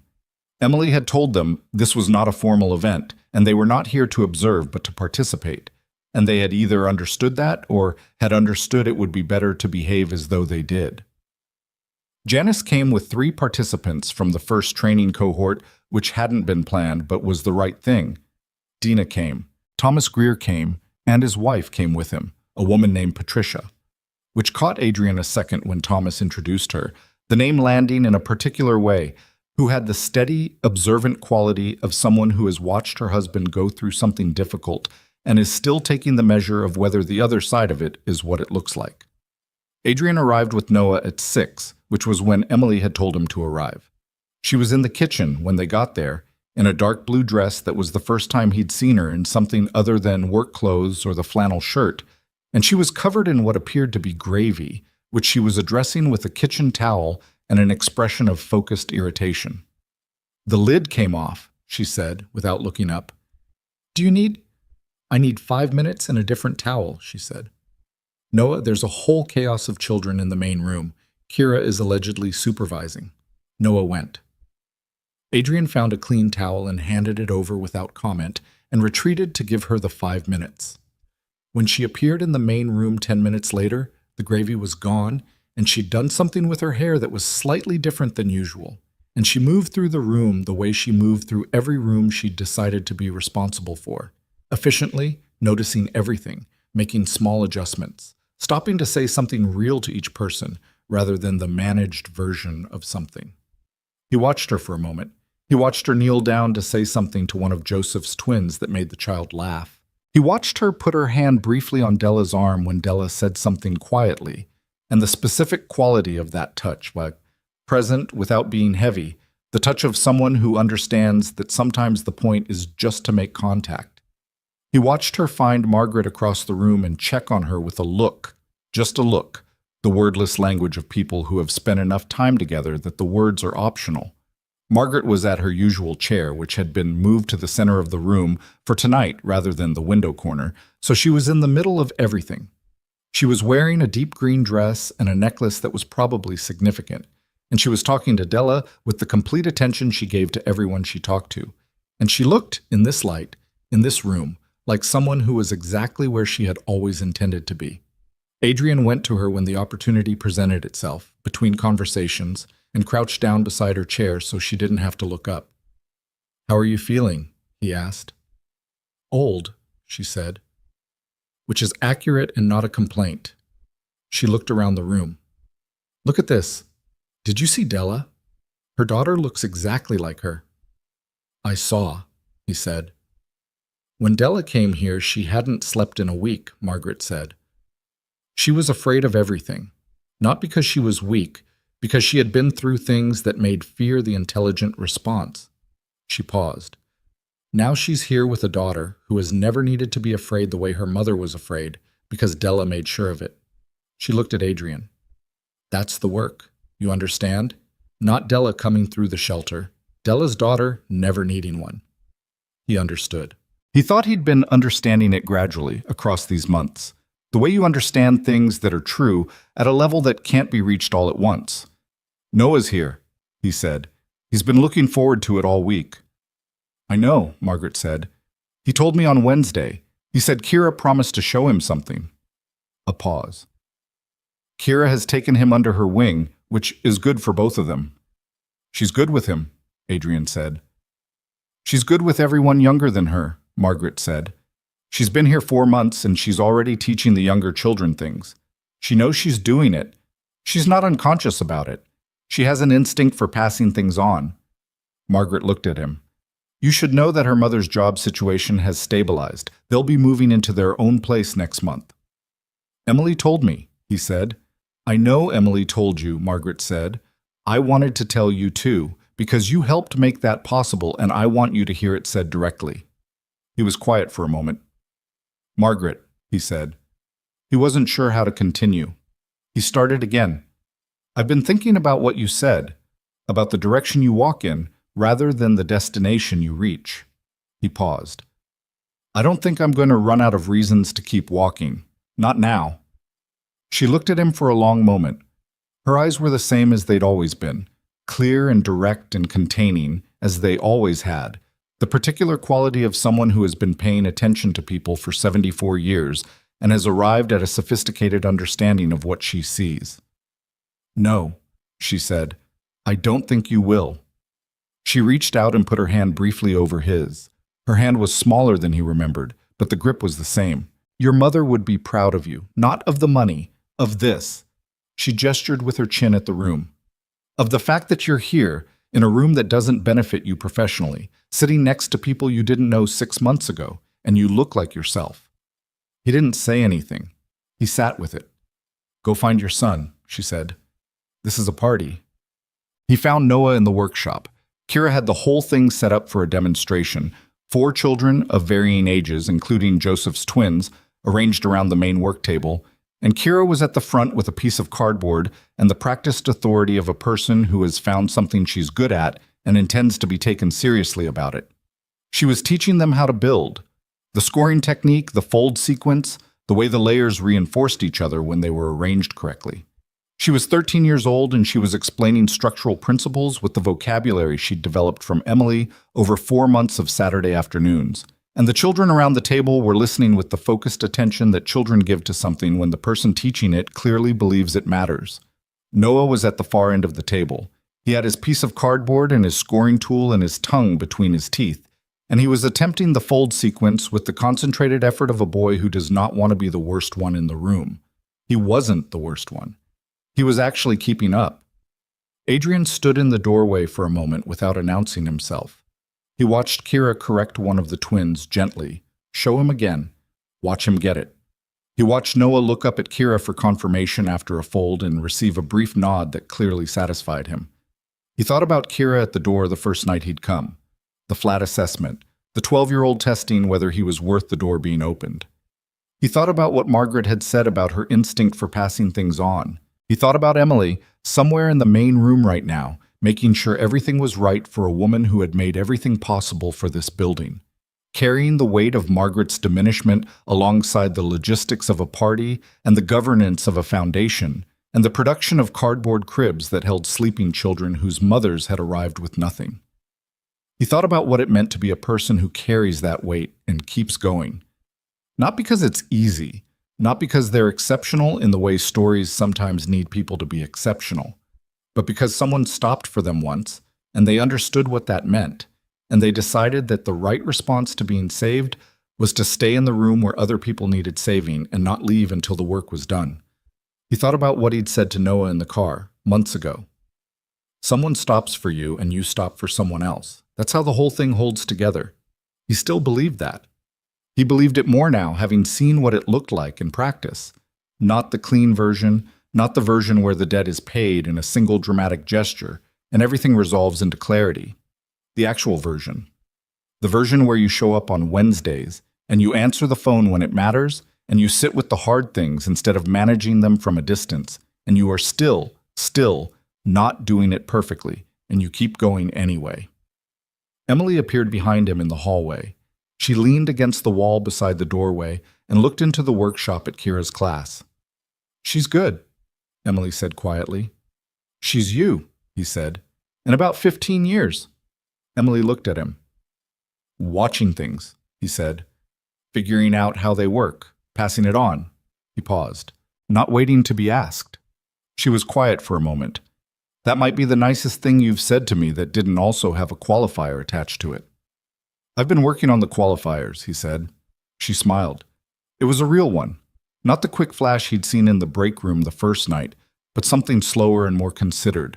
The smile of a person who is deciding to let something land. "Margaret's okay in there," she said. "She's been talking to Della for 20 minutes, and she looks the most alive she's looked since—" She stopped, started again. "She looks like herself tonight." "I know," he said. "I saw." They stood side by side in the doorway and watched Kira demonstrate the corner fold to two children who were paying close attention. And Noah looked up from his own piece, caught his father's eye, and held up his work. A rough but recognizable beginning of something structural, corners folded in, edges aligned, not beautiful but solid. Adrian gave him a thumbs up. Noah went back to work. "He's going to want to do this every week," Emily said. "Probably," Adrian said. "I'll manage it." "That's not a hardship," she said. "I know," he said. "That's what I mean." She looked at him for a moment in the way she looked at things she was still deciding about. Not closed, but careful. He'd learned the difference over these months. Emily Carter did not give things easily, not because she was withholding, but because she understood the weight of what she gave and gave it accordingly. He didn't rush it. He didn't perform patience either, which was its own kind of pressure. He just stood there, beside her, in the hallway of a shelter that was 40 people tonight instead of 20, humming with a specific alive quality that was the sound of people choosing each other in the middle of difficulty. "I should go check on dinner," she said. "Dinner's fine," he said. She paused. "It is fine," she admitted. She didn't move yet. The sounds of the main room carried through the building. Voices, children, someone who had found the old radio in the corner and turned it to something with a slow rhythm that floated under everything else. Margaret's laugh, once, clear and specific, the laugh Adrian had started listening for because it was the measure of how she was on a given night. "This turned out right," Emily said quietly. Not triumphantly, just as a thing that was true and worth saying. "Most of it," he said. "Some of it is still in process." She looked at him. "Some things take longer," he said. "They're worth waiting for." She understood what he meant. He could tell by the slight shift in her expression. Not a flinch, not a step back. Something more like recognition. The look of someone who has been walking carefully in uncertain terrain and has just found solid ground under the next step. She didn't say anything. She nodded once, in the particular way that she nodded when something was settled but didn't need commentary.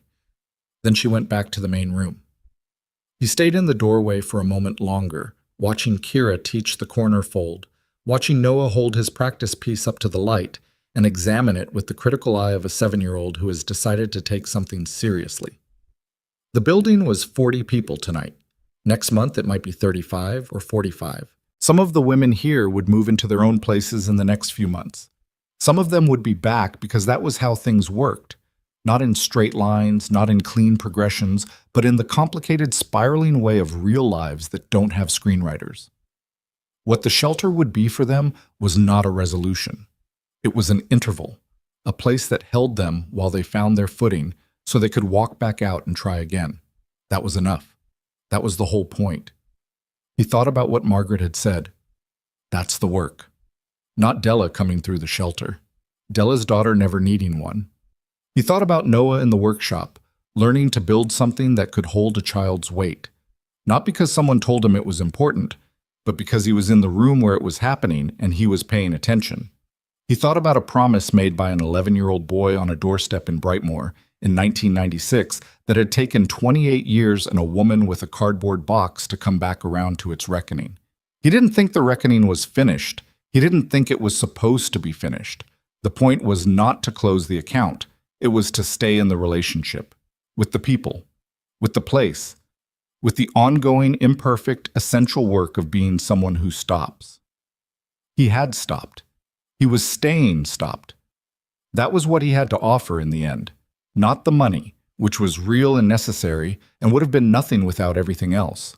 Not the foundation, which was a structure that would outlast him if it was built correctly, and he intended to build it correctly. What he had to offer was his attention, which was the thing that could not be delegated, the thing that Margaret had given him in 1996 and that Emily gave to every person who came through the shelter door. And that was, he understood now, the actual currency of the work. You paid with your presence, you paid with your time. You paid with the decision, made again every Wednesday, to be in the room. That was the whole of it.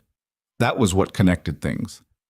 Adrian Ashcroft, 32 years old, standing in the hallway of a shelter on the west side of Detroit on a May evening, with 40 people in the next room and his son learning to build something in the room in front of him, understood this not as an idea but as a fact.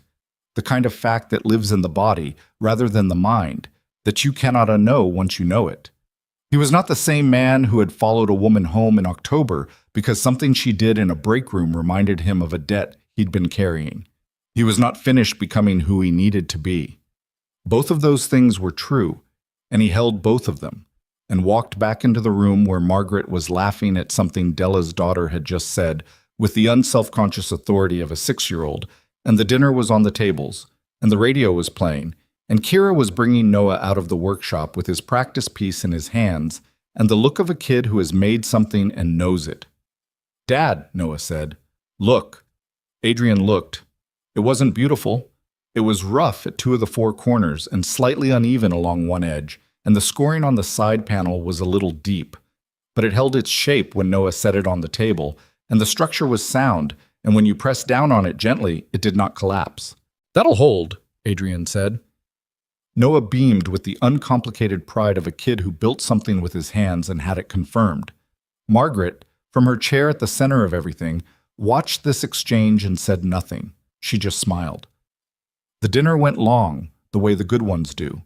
Past 9, past 10. The kind of evening that nobody wants to end because the ending of it means going back to the parts of life that are harder and less warm than this room full of people who have chosen each other. Eventually, inevitably, it wound down the way it had to. Children drooping against parents' shoulders, the table gradually giving up its dishes, people finding coats and saying goodbyes that took longer than goodbyes usually take. Margaret was the last person seated. She sat in the center of the thinning room and watched everyone leave, and her face held the specific expression of someone who is doing an accounting of what they've built and finding that it is, against all odds and after all of it, enough. Emily sat beside her when the last guests were gone and took her hand. Neither of them said anything for a long moment. Then Margaret said, "Good. Just that." Emily squeezed her hand. "Yes," she said. "Good."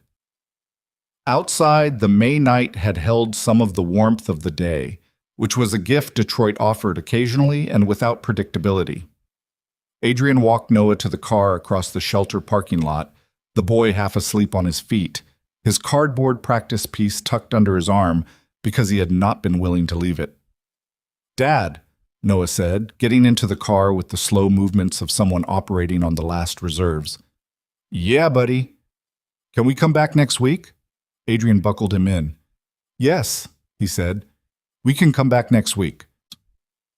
Noah was asleep before they reached the end of the block.